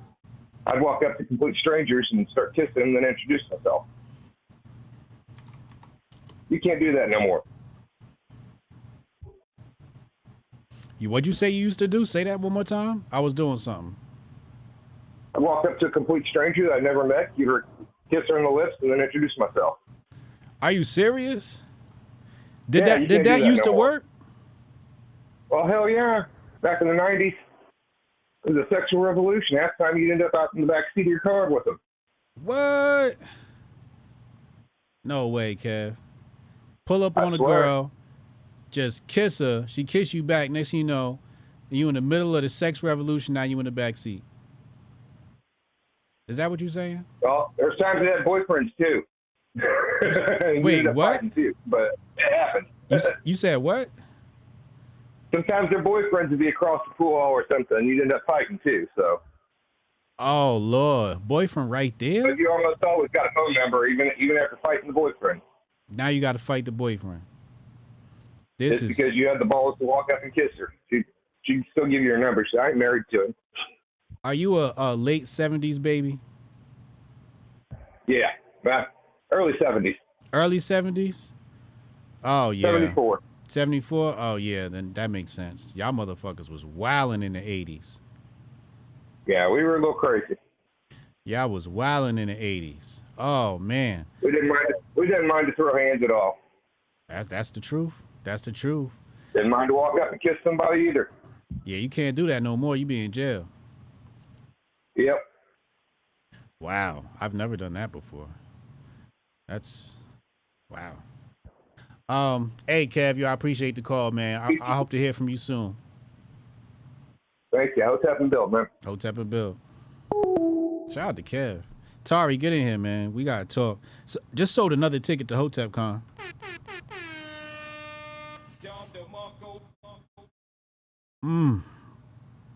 Damn. It's gonna be a nice crowd this year. It's gonna be a really nice crowd. Hold on, Alex just sent me something. He said, who gets a first date and who gets laid first? This guy or the one you were showing on the stream posting his L's earlier. Hold on, I gotta bring this up, Alex. Are you a Jew? Hold on a second, Alex. This is funny. I gotta put this on the screen. How do I send this to myself? How do I hit this button? And where's the hit this. Okay, hit that. All right, let's go here. Let's go to Twitter. Okay. And actually, no. Actually, I can do it through Twitter. That's fine. I'll just drop it right here, and then I'll pull it up on the screen so everybody can see it. This is hilarious. All right. Let me pull it up now. Call from Sorry. Ohio Tep's in the building. What up, Tari? What up? What up? What's good, kid? Shit. That Brittany Venti video pissed me the fuck off. I don't know why. I can't hear you. I can't hear you. What'd you say? That Brittany Venti video pissed me the fuck off, man. I Why? don't know why. It's something about her that just rubbed me the wrong way. Like I think the first time I became aware of her was just the internet drama. Mm-hmm. I indulge in from time to time. You know, I like to see what's going on with the YouTube drama if I see something going on. Yeah. But it's like she always like in the middle of something. Like, you know, like most of the grifters. You know, she one of the ones that just the way she go about stuff. And the way Rollo said it was basically, I mean, look, when he said she was a feminist, now she might not be a Christian and all that stuff. But when he said she was a feminist, like I would have to agree. That's the way she kind of approaches a lot of this stuff. Her perspective doesn't seem to be much different than the average feminist, but you know, a lot of them be, you know, still running in the conservative circles, you know, because they, you know, libertarian or disaffected liberals that they call themselves, that kind of stuff. Yeah. You know what I mean? What do you think They she running said around- that makes her come off as a feminist? Yeah, exactly. What has she said specifically? What was? I mean, in that video alone, right? It wasn't like she was really responding to anything he was saying.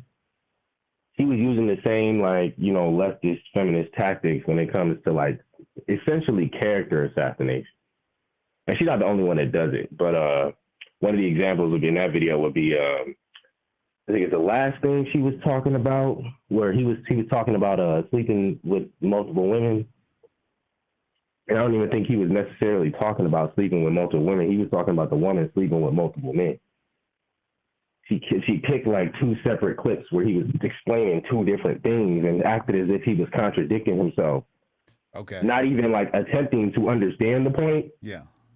but attempting to make it seem like he was contradicting himself on purpose with two different clips that are literally from two different parts of a conversation. It's like anybody, like, you know, see the kind of stuff we see on a daily basis, you know, context is everything. Right. When somebody says something, or they address on one point in particular, and if they say one thing and they're addressing another point in particular, you can't act as if they're contradicting themselves when they're talking about two different topics. Yeah. And they're not giving anybody any prescriptions. And then you claiming that they are giving people these prescriptions, but you're not even providing evidence that they're giving people these prescriptions. You're only providing a video that's out of context. Yeah.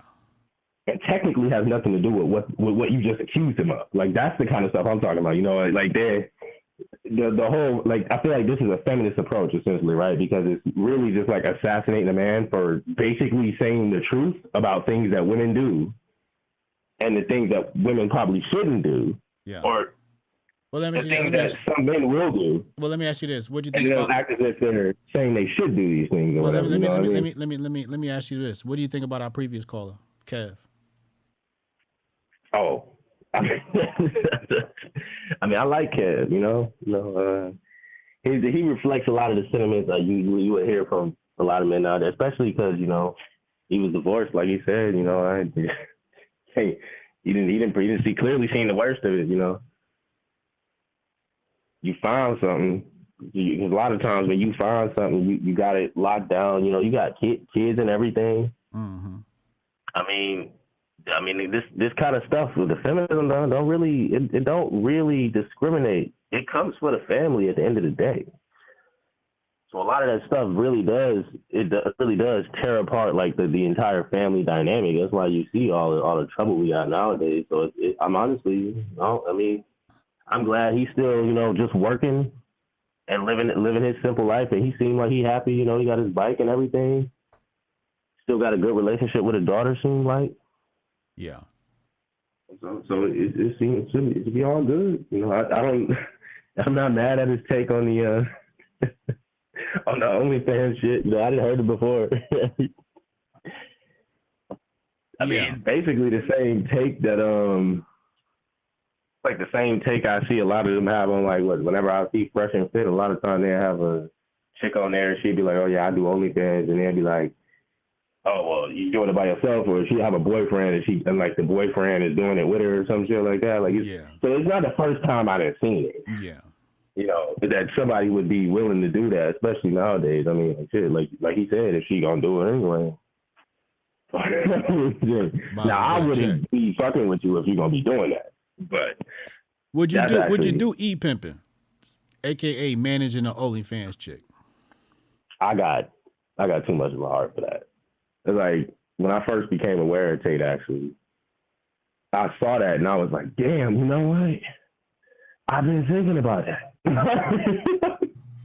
and I was like, but I don't I ain't got the heart for it. I couldn't do that. You know, I would feel bad doing it, you know. It's just not, like you were saying yesterday, when your friend had like an idea of OnlyFans competitor or whatnot. Yeah. It's like I just wouldn't want to get involved in nothing like that. Yeah. I wouldn't want to be a part of nothing like that. Yeah. As I was putting together the marketing plan for that, I was like, wait, this is a bad idea. I'm in the sex industry now. Yeah, it's like, but I'm like, but I can't really fault it. I mean, even when I can't hear you. I can't hear you. I can't hear you. Oh shit! Hello? Yeah. Yeah. I said even when I thought about it, I came up with a couple ways where I was trying to make it, you know, somewhat, you know, moral. Yeah. In my own way, you know, like, oh, well, what if it's just feet pics? So, yeah, feet pics, right? Yeah. Hey, babe, you think about selling your feet pics? We can get paid. It's a lot of dudes out there, and I'm not mad at them. It's a lot of dudes out there that's pimping their wife feet, running accounts, and they taking vacations all year long. I'm not mad at it. However, I can't bring myself to stoop that low for some money. I couldn't do it. I would feel funny. I would feel funny if I was sitting there taking pictures of my girl's feet and post them on the internet. I would just feel weird. You know what I'm saying? I can't explain that. There's so many ways to get to the dough too. Like, and there's so many ways to get to the paper. Like, we all got the same 24, you know. So my best example of that is you could spend your 24 hours trying to get a $30,000 payday, or you could spend that same amount of time trying to get a $100,000 payday. The difference is how you spend that time. So you might say, I'm going to try and go into this profession, and you look at the profession and you're like, this is pretty low, so I can make $30,000, $40,000 a year at this job. So you go, you get those skills, a certification maybe, and you go do that because you see your friends do it and it's quick and it's easy. Then there's this other certifications like, you know, nuclear power plant operator, right? And it's like the same amount of time, maybe a little bit harder, but you make $200,000 a year. But it's both of those make the same amount of time. And I can throw a third one in there where now you're an entrepreneur and your goals are 10, 20, $100 million, right? So we have the same 24 hours. It's like, what do you do with your time increments?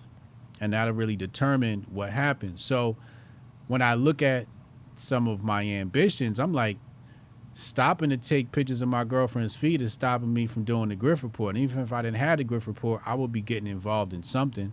You know, I'd be, you know, because I was telling somebody today, we were talking, and he was like, yo, like, how do you blend being an entertainer and also a businessman? Because he gets to see the business side of me. And I'm like, there was a phase in my life where I was like, I don't even want to be an entertainer anymore. Like, when I hit that gig working with that company with 50, yo, when I hit that shit, bro, I didn't want to be a rapper no more. I put out my last mixtape, paid a PR chick $50. That shit went out. Everybody was like, oh shit. My office was like, Brian, we didn't know you rap, because I came up in all of their Google alerts. because they all had Google alerts turned on for my name. So the whole office was talking about my mixtape. I had Jack Thriller call me up like, yo, I ain't know you rap, da-da-da-da. But I didn't want to be a rapper. I just like, yo, I'm gonna put out this last tape because I had it sitting. I had that tape sitting before I even got the 50 Cent shit. I was recording in the crib on my own. And then after I got the 50 Cent gig, I was like, you reminded me of some shit there. Yeah. It reminded me of my own shit, low key. Like I that's the one thing I want to do because I didn't do it, but I had the same thing where I'm like, I don't even want to do this shit no more. Like, I still want to do music. I just don't really want to do that shit. Well, for me, it was I had just had 2 sons, and I didn't want them aspiring to be an entertainer. I thought that was goofy. I was like, nah, I want you to be on point with your business. So for an entire decade, I was like leaving entertainment alone. I was anonymous on Twitter. It was a period of time where I was an anonymous Twitter account, and you know, 'cause I just, you know, wanted to focus on business. That's my passion. Like that's the one thing you could always get me to talk about is business. And that's why some of these topics don't really motivate me because none of them are business related. You know what I'm saying? Maybe I need to sprinkle some business related shit in here. Because I love talking business. I love talking entrepreneurship, you know? Yeah, so you got connected. Yeah, always. So it's like economic shit. It's like when you present me with, you know, feet pics and OnlyFans, I'm like, what? I got the brain boosters. Like we just put out the brain boosters. Like, you know what I'm saying? Like, why not give the world? You got an option. You can give the world something good for them. You can give something bad for them. If you give them something bad for them, the devil rewards you, get paid heavily. But if you give somebody good something, you get the long money, you get the long-term money, which is bigger money. You just got to wait on it. See, God going to give you the same thing the devil give you. God going to make you wait. The devil going to give you, you know, immediate satisfaction. So many people go for the immediate satisfaction. You know what I'm saying? That's what we was talking about the other day, actually. You know, they say patience is a virtue. Yes, patience is a virtue. Yeah. And that's exactly why. You got that immediate gratification. You can wait. You get it in the form of money. You know, if you want to do something dirty, you get that immediate gratification. But God gonna bless you more though. You know, the devil gonna give you a lot, but God gonna give you more. You just gotta wait for it. If you wait for it, God gonna give you more. And I'm all about building equity in life. You know, building some equity in this life that I'm living. You know, so every time I can take off a chunk and move something forward. But it's just like, even with the formula for the brain boosters, you know, I was like, I want to give people something that's all from Mother Nature. I don't want any isolates and extracts and fillers. You know, we even killed the red pills because the red pills was dyed. And I was like, yo, let's just go, you know, pure. It was an oversight that I missed. So, you know, let's go 100%. So I'm really choosing that over marketing. You know, I'm choosing people's health over marketing. So, you know, it just goes to show you that, like, you don't have to sell your soul to get a buck. You know, it's like, how much is enough? Like, that's what I asked Kev. I was like, yo, how much is enough? Because for me, my number is huge for you to get me to do some wild shit, like humongous. Like, it's not even worth it for you to pay me. And I still might not do it. Like if somebody said, yo, Hotep Jesus, I give you $100 million, you got to do this porno. I'd be like, yo, listen, no thank you. $100 million could not get me to do porno. I'm telling you right now. You can come with me with $100 million check to do porno. I would not do it. I wouldn't do it. I'd probably vomit. I'd vomit before I even get near the bitch. I would throw up. Yeah, because that's a whole set. One dude was explaining that. I was watching another stream where a dude was explaining you got to get on the whole set. You got to stand buck naked in front of a bunch of other people. It's all these motherfucking dudes and cameras and shit watching me with a bitch. And this bitch got 1,000 bodies and everybody nutted in her. I'm ready to throw up. I'm disgusted by the sight of this bitch. I am disgusted. Like if it was Lena the Plug, I'd be like, ugh. You know? I wouldn't be like, yay. You know what I'm saying? Like, I'm skeeved out by shit like that. I seen my boy buy a hooker once, and I was like, I gotta go home. I was terrible. See, this is why. This is part of the reason why. This is another thing I want to talk to you about. Like this, this is the problem I have with the whole. Like, you know, us as a traditional man, I feel like we gotta kind of redefine what it means to be a traditional man in this day and age, to be honest, because I don't really think, because even for traditional women, like, what do we mean when we say that? You know what I mean? I'm gonna tell you what we mean. I'm gonna tell you what we mean. You ready? It mean do what we say. That's what it mean. It mean do what we say. Mostly, yeah. Speak my love language. You gotta have something for them to do that. Speak my love language is really what people are saying. Speak my love language. Women, when it's, you know, rent due tweets, women are saying speak my language, put money in my bank account. You know what I'm saying? Right. And that's actually, I had this in probably one of my old relationships. You know how much a girlfriend costs? I mean, nothing. Nah, a girlfriend always costs something. I don't know, a girlfriend or a wife. What's the estimation you think? Don't cost nothing. How much a girlfriend costs you? I mean, how much she costs you? Like, yeah, how much you think a girlfriend would cost somebody that's, how old are you? I'm 27. 27? How much a bitch cost at 27 years old? If she was your girlfriend?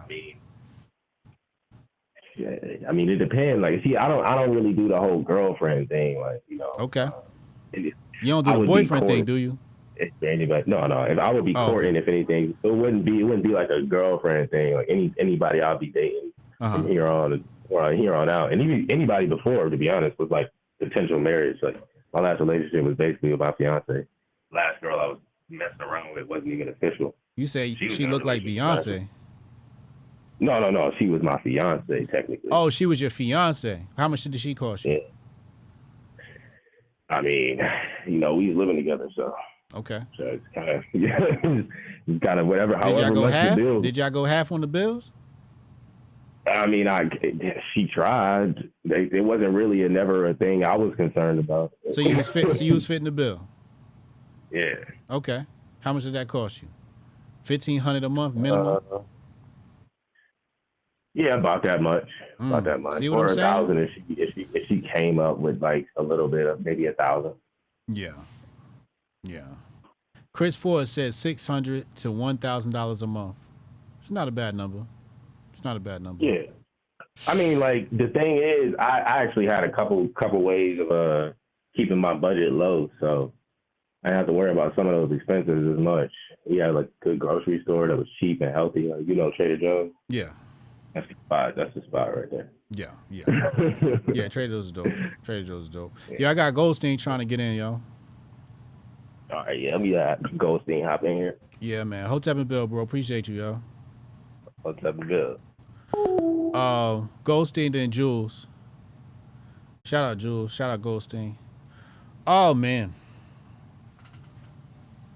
I'm telling you, the best thing for you is a destination date. Destination dates, man. $1,000, take a bitch, meet her in fucking Texas somewhere or Bahamas or some shit, and y'all hang out Murphy's for a couple Law of days. Rescue. And you gonna know if y'all together really fast. Yo, Goldstein, what up, bro? What up, man? What's good? Oh, you know, same old shit, bro. So let me get this straight. You really think that weird ass nigga with the flowers was real? He was on the spectrum, yo. That nigga wasn't on the spectrum. You know what that nigga was doing? Grifting. He was grifting? He was grifting on TikTok. I want clicks and attention. Look, that nigga's probably married. He's just a weirdo. I don't think none of that shit was real. It sounded like he was reading off a script. You think it was like a skit? Yeah, because look, what I know about niggas that's weird. When they that goddamn weird, they're not that motherfucking open either. They're not that open. They're not willing to put themselves out there for blind dates and all that other crazy shit like normal motherfuckers would do. That's not true. 50 Tyson was out there. Y'all remember 50 Tyson? Yeah, but there's an exception. He's an exception. But no, they got extrovert and introvert. Those personalities still exist in the people on the spectrum. Some of them extroverts and some of them introverts. I don't know, man. Okay, yes, that is true. And but 50 Tyson was like the prime example of it. This nigga had an album, I think, went platinum on YouTube. I don't know. This dude seemed weird as shit. Like it just seemed staged. Like It could have he was been. up there. It could have been, but it was a damn good one.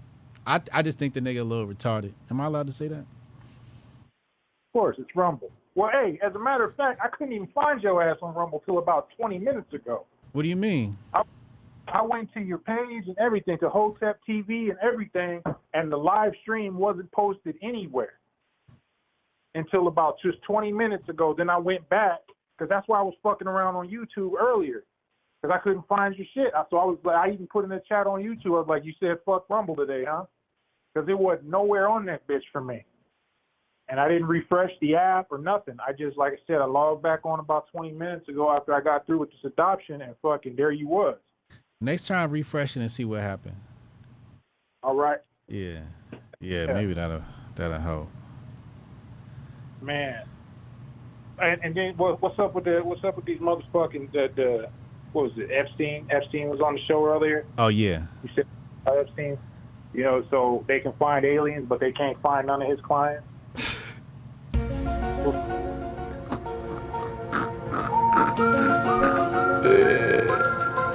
Them niggas is right here on the planet. They've been here on the planet the whole time. Y'all finding shit from the Pleiades, but you can't find none of this nigga's clients. All of a sudden. Come on, man. Come on.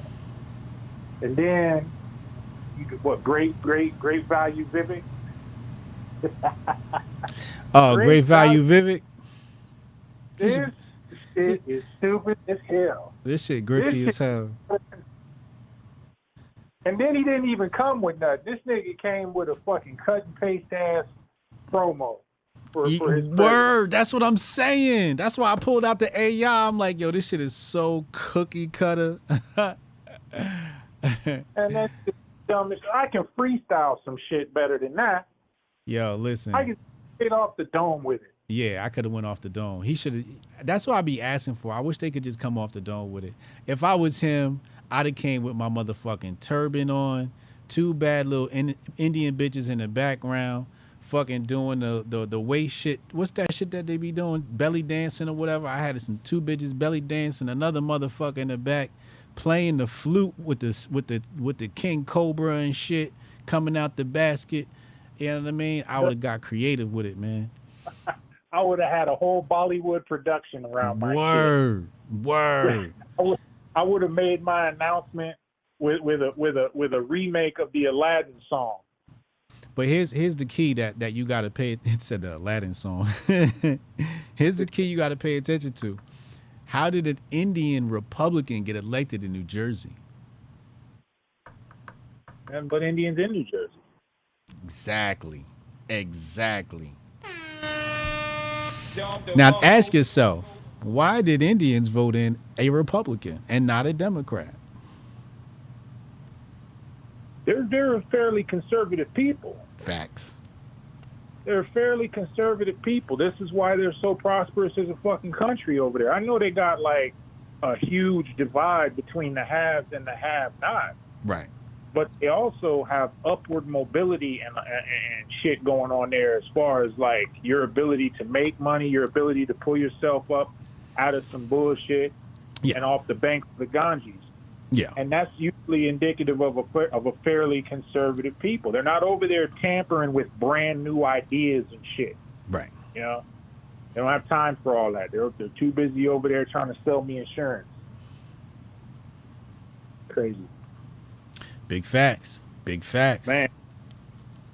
Yo, and what's up with okay, I got an idea for you based on what I saw with that clip with the dude though. What's that? With the dating. We're gonna get a blind date type show. Remember Blind Date? Yeah. We're gonna get a blind date type show, right? But we're gonna combine that with the Manosphere. So what you get is you get a blind date type show, but with commentary from like niggas like you, whoever, on what the fuck you ain't supposed to be doing in real time. Like, all right, let's do it. You teaching niggas, yo, this is how you conduct yourself first date, this, that, and the third. Yeah. This is not do. You don't bring flowers. You don't do this. But it shows his whole date. Yeah. How it all goes down. Yeah. There you go. Listen, that's good as done. I'm trying to figure out how we're gonna get that done next month. That's good as done. Man, we're gonna Men of Order gonna make that happen. So, ladies, if you want to be on the show, you know who to holla at. We doing blind date or blind date, right? Okay, I like that. Yeah, like a blind date style show where it shows the meeting, then the drive to wherever they're going for the day. Okay. Shows all and banter in between, Yeah. all the way up to the close of the day. Okay. I like that. I like that. And since I'm on the airwaves, let me say this one thing. Could someone please tell Tom McDonald to knock that shit off already? Knock it off. I'm tired. I am tired. MAGA rap needs to go the way of the dinosaur, bro. I'm tired. Stop. There's a reason why certain things don't have genres of rap around it. Just like there's a reason why certain things don't have genres of classical music around it. Quit bastardizing the goddamn art form of hip hop because you're trying to turn a buck. I don't know if you believe half the shit you say anymore, but what I do know is this for a fact. You and whoever that dude was with you, you are not that guy. You're not the motherfuckers who are going to go around on this tough guy shit, walking around on tanks and shooting up the town like you claim you've been to do. You're rappers. You spend most of your time rapping. You spend most of your time stringing words together, and I do know this for a fact, that motherfuckers who do it solely for the money do it far more than people who do it because they love the art form, because they're money driven, they're money hungry. So it consumes them. It becomes the primary fucking facet of their focus. But listen, if you're going to rap, cool. I'm not saying don't rap because I'm not a racist. A little bit, but not fully. But I'm not saying don't rap. I'm just saying quit rapping about politics. I don't want to hear that shit from you motherfuckers no more. Him, Bryson Gray, none of you motherfuckers need to stop. Move on. Just make normal songs. Look, Bryson Gray made the Christian album. I'm happy for that Christian album. I think it's corny, but I have nothing bad to say about that album. As a matter of fact, you played a track on that bitch just the other day where him and a few other niggas was spitting. That shit went hard. I give it his props. Stop rapping about fucking politics, especially if you're gonna come off as I'm tough and I got 80 guns. What you're gonna do is you're gonna build a climate where motherfuckers are gonna be like, I got 80 guns too, and start using that shit. Stop rapping about fucking politics. It's not the type of goddamn art form that is conducive for you to be sitting up there grifting, trying to rap about politics. Stop it. That's all I got to say. All right, bro. I appreciate you, man. All right, bro. Hotep and Yeah. Bill. Hotep and Bill. Oh, man. I had to hang up on ghosting. I need that segment to be a standalone. That shit just can stand alone on itself. Sometimes, you got to know when to cut the content too. A lot of times making good content is about when you choose not to make content. And that was hilarious. That was hilarious. HJ, you have people that love you for your mind. It's not physical, but it evokes the same emotions. So somebody in the chat said, anyone in the public eye with or because of sex appeal is in the sex industry. I can understand that take. I don't agree, but I get it. I wouldn't even try to argue it. I wouldn't try to argue it because, it's a POV thing. And you're partly right. You're partly right, right? Because All these malls love me. Hotep, you're a genius. HotepJesus.com. All these malls love me. You know, and I love the malls. I love the malls. What's up, baby? How y'all feeling? You know, I love them all. So, Retro Neon said men don't submit to women that'll dry her up. And also, don't date women like a lot of... Oh, I read that one already. Okay. Goldstein, right, though? I would hate to have to debate Goldstein. Because I'd be like, damn, that's a good point.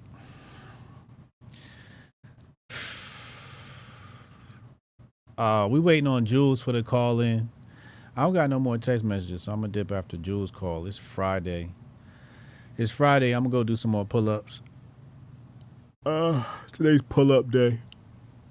Where you just fucking do a whole lot of pull-ups, you know, like 100 of them shits or something like that. I don't know.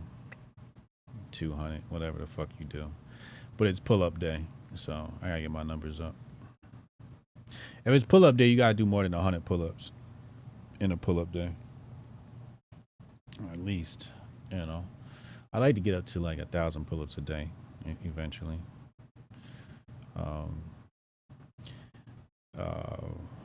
Yeah, I have systems that work really well.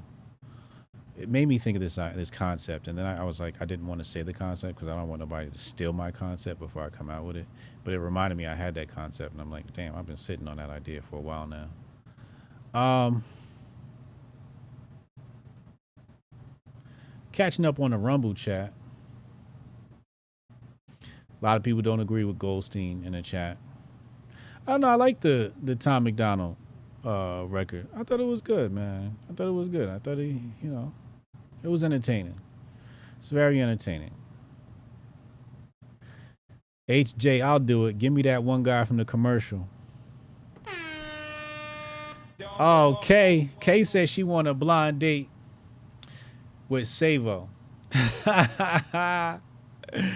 Savo and Kay on a blind date. Uh-oh.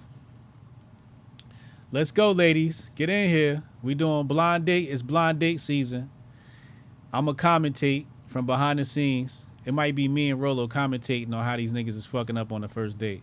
I'm going to be like, look at this fool's shoes. Oh, look at how you walking. Oh, that's going to be great. We're going to do that. We're going to execute that. ASAPington. Yo, when I tell you by next year I'll be worth $20 million, next year I'm going to be worth $20 million. When I tell you that, I mean it. And that's why I've been telling Blaze and the rest of these motherfuckers, I've been telling them, you better hire me now because next year you're not going to be able to afford me. And then I'm going to be competition and you're not going to like that.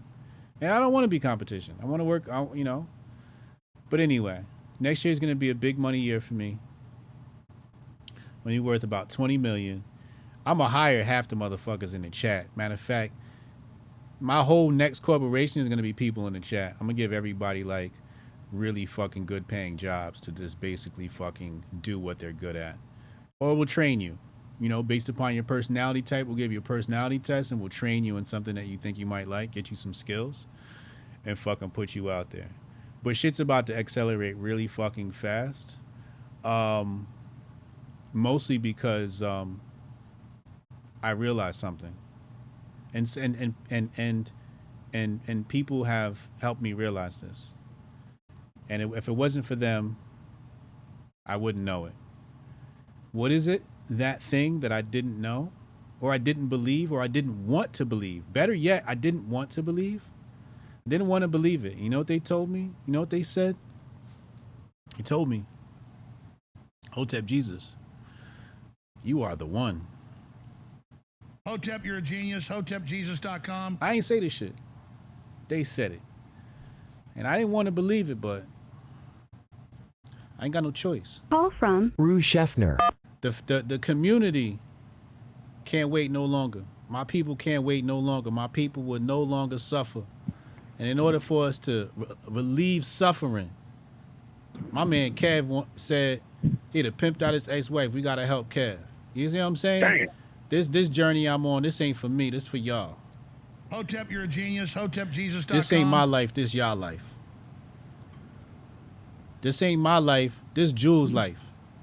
You know what I'm saying? Come I on. do this shit for Jules. I do this shit Come for on, Jules' man. grandma sitting right there. Yeah. You feel me? That's what I do this shit for.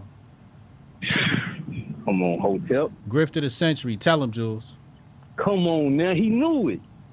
He knew I was coming to tell him he got a rival coming for that title. I swear, that boy Elon is trying to throw a rock and hide his hand. Uh-oh. Talk about it. Is he coming after the Grifties? Woo! Because Elon, I got a list I've been compiling since yesterday of the things I wanted to talk to you about. Okay. And, you know, from the SpaceX to the X.com to the mRNA talk to the trying to synthesize humans with the Neuralink. And then he want to talk about who's the biggest psyops? What? What? Him and Zuckerberg trying to Mario and Luigi us? Come on now. Yo, I call you the grifter of the century for a reason now. But Elon said, hold up. Hold up. I thought I was. Hotep. He coming for my title. To do. He got some explaining to do. Does he want the title? Do y'all need to set up a 10-round bout? Look, I don't think I could ever achieve the griftiness of that. I didn't even peep what he did until you said it just now. I'm like, damn, you right. He over here hiding the psyop by saying, let's compile a list of psyops. Hide it right underneath your nose, right in front of your face. Weed and Jules called in today. I told you I was behind you with the double-barrel shotgun, ho. Talk to him. Listen. It's ugly out here. It's nasty, man. Gotta watch my back, man. That gold looking good at the top. They see that belt around your shoulder. They're like, hold up, man. How Hotep get the belt so quick? Coming Tyson, didn't bite no ears. Listen, I just want to be a strong number 2. I don't want to be. They can have the number 1 spot. I just want to be a strong number 2. Number 1, everybody come for number 1 neck. I want to be number 2. Man, look, dog. I'm glad I was able to put you on some peak game quick, because what I just saw out of him saying that, and see, I didn't even have that insight until you said it early into the show, talking about his little plot trying to find out who was the biggest psyops. I said, hold up, this man is it. He is the biggest psyop. Man, come on. Him and his little working with Gates trying to block out my son.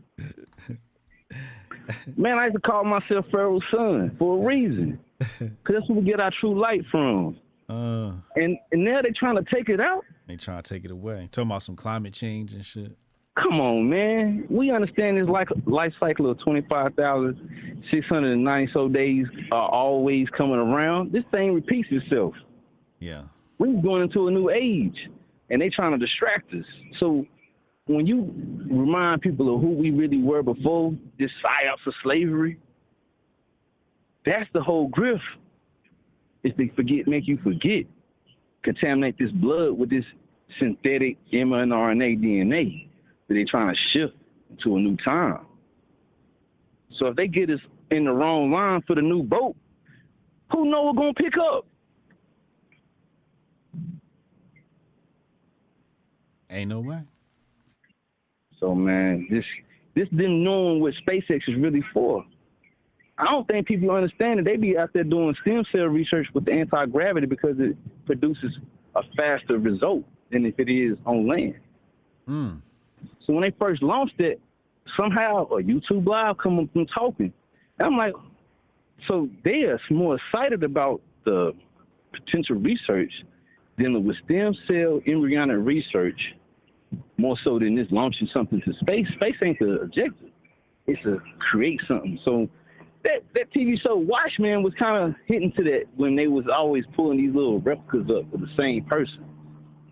So now I look back at all this stuff trying to alter the DNA to turn people into transgender to transhuman. who is going to be, like he was telling the folks yesterday, the true Terminator. So it always goes back to this AI plugging into a Terminator.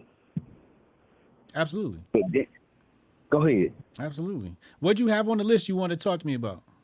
Oh, that was before us like looking at the rundown of what Elon really is tied into. Oh, okay. Trying to rock and hide his hand all the way from like the Human Genome Project to Neuralink been in 2016, and then the alternative companies this in competition with Neuralink. So it's a lot of this coming. You know,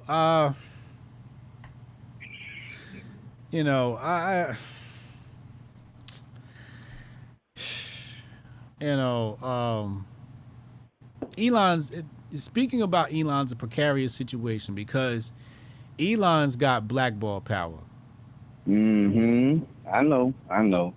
We got a Trojan horse this situation. So you can't be as critical of as Elon as you'd like to be. I mean, Elon's got that programmatic blackball to where if you just say something bad about him, people just tend to not like you because he has, because of his purchase of Twitter and the popularity and his so-called pioneer of free speech and all of that shit. Mm-hmm. And but this is like this whole X.com from back in the day for what his true intentions was to now where we at with the perfect storm. Yeah. So this is like, when I say game theory, these folks really be operating on a 10 to 20 year window of plotting and scheming. Yeah. So again, I appreciate your platform for helping connect dots to somewhat shed light on this without us trying to throw out the blueprint to the masses without really having some structure behind it.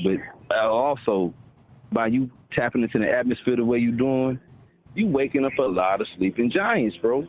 Thank you. You bringing the warrior class back to find their spears and their tomahawks and their machetes and everything natural. But it's oddly we coming back to nature in an unnatural way. Yeah. But it's in the divine's order because you got a lot of reformed grifters that listen to your channel because that's, in a sense, how we kind of all have a commonality. I gotta be honest with you, all the grifters watch this channel. Yes, that's how it's like, how do you try to grift? I be having sponsors reach out to me and shit. They be like, hey man, if you get your numbers up, respond to you. I'm like, listen, my numbers are up, you just can't see them. My numbers are up, you just can't see them. Because big bosses watch my shit. Bosses watch my shit. When I tell you, like, directors at companies watch my shit. Big corp watch my shit. The little people and the big people. It's just like people who said no to the COVID jab. It was PhDs in the streets. That's my same audience. PhDs in the streets. And not all of my audience is PhD, but their job title or their income level or their wealth level dictates PhD acumen as far as life is concerned.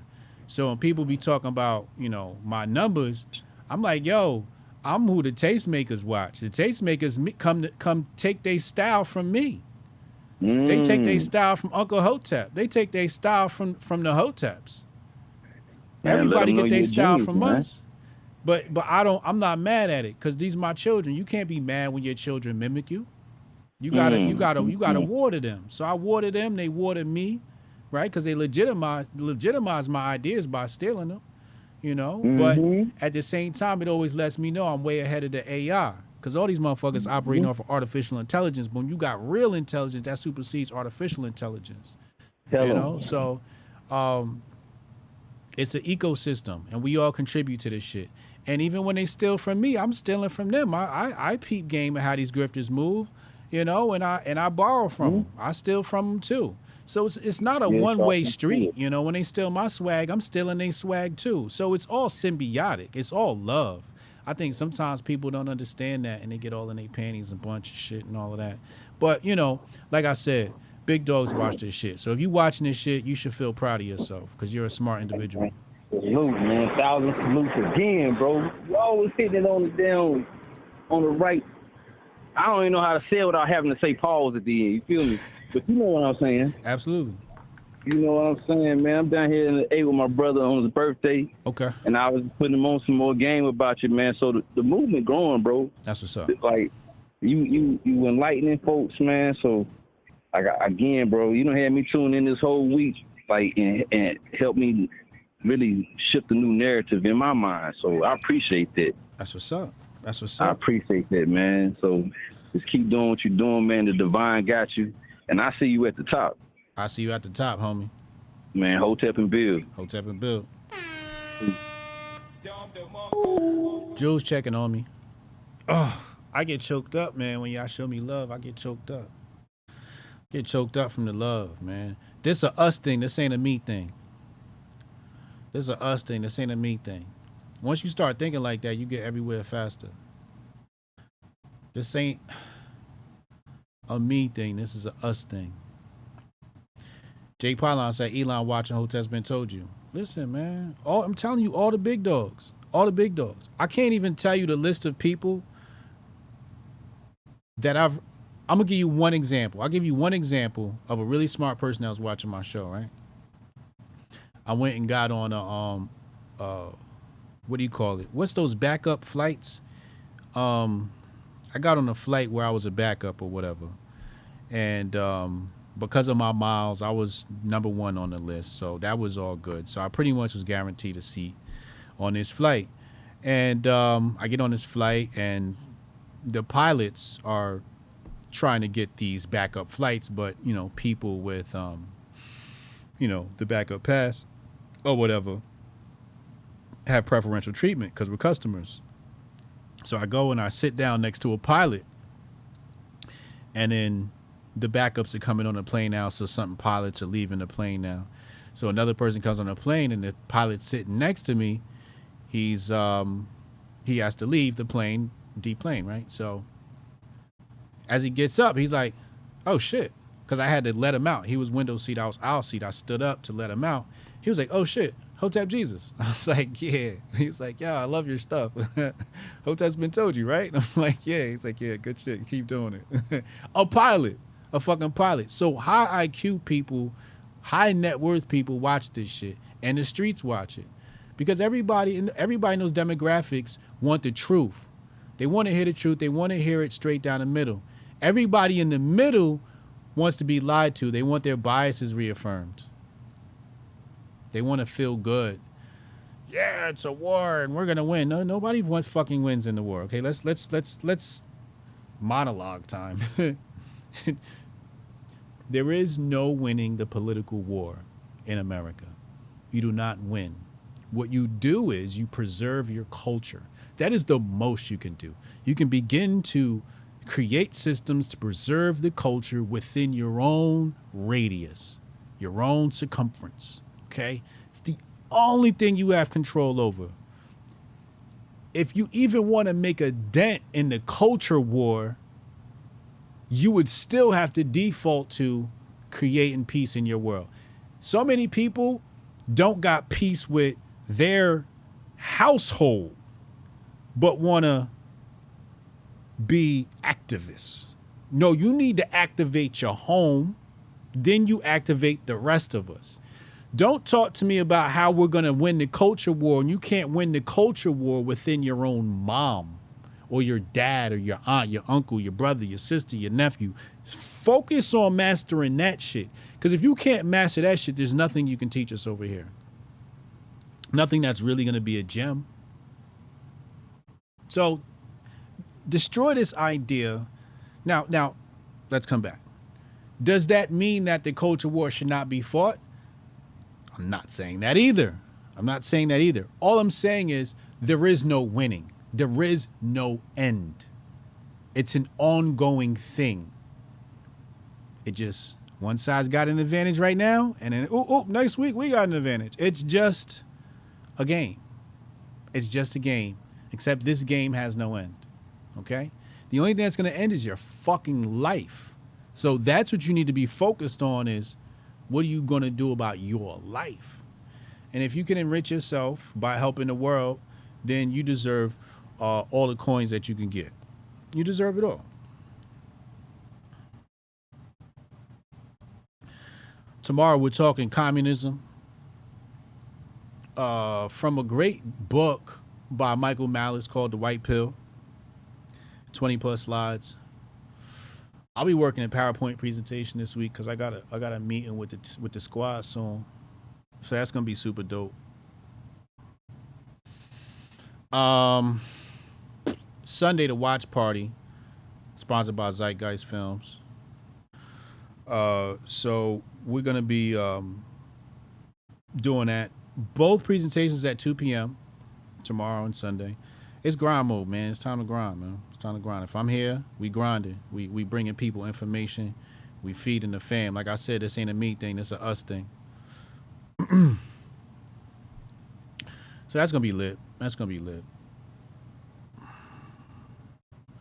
Yup. Those of us that actually think watch the Hoteps. Yes, sir. If you thinking, you watching the Hoteps. Resuscitato, what up, bro? Renee, what up, bro?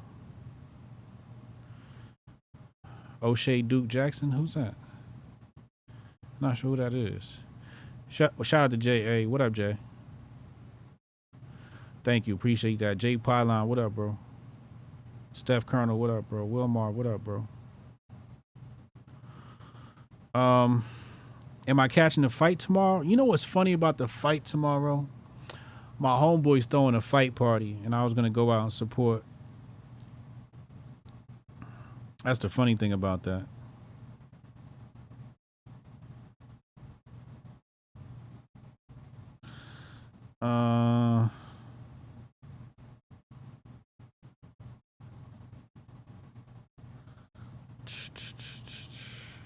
And I'm not sure if I'm gonna go or not. He said Indian caste systems are showing up more and more here in the U.S. Steph Colonel said, I told you about that Hindu billboard at Newark City Hall last year calling out Democrats. Oh, yeah, you did tell me about that. You did tell me about that. Did tell me about that. Hey, yo, thank you for all the love, yo. I appreciate you. Like I said, man, 20 mil by next year. All made possible because of the chat. So, you know, once I get to that point, y'all help me get to that point. Join the local, share the content. You know, the best thing you could do is, you know, helping me get to that journey is right here, right there. Once you go to checkout, let me see if I can show you. Once you go to checkout, you'll see the discount right there. Just hit the link in the description box or hit the QR code on your screen. The coupon code is Grift Report, but if you hit the link in the description box below, it'll apply it automatically. Automatically. You see what I'm saying? You see what I'm saying? Yeah. So that's the best way to help me on my journey. Help me help you. You know.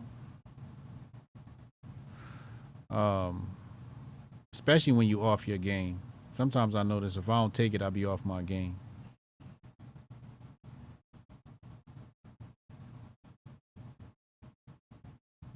Oh yeah, we covered that already. Somebody's showing me that Indian dude. I thought they had more context. Anyway, let me close the phone lines. It's Friday.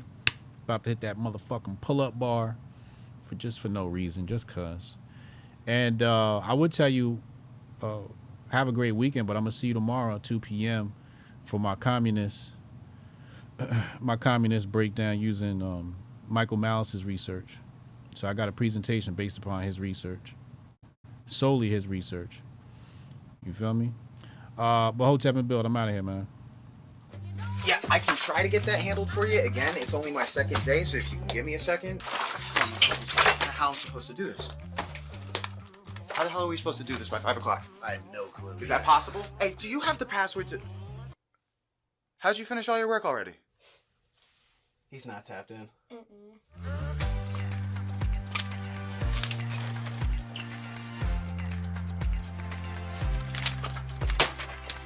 How'd you get that done so quick?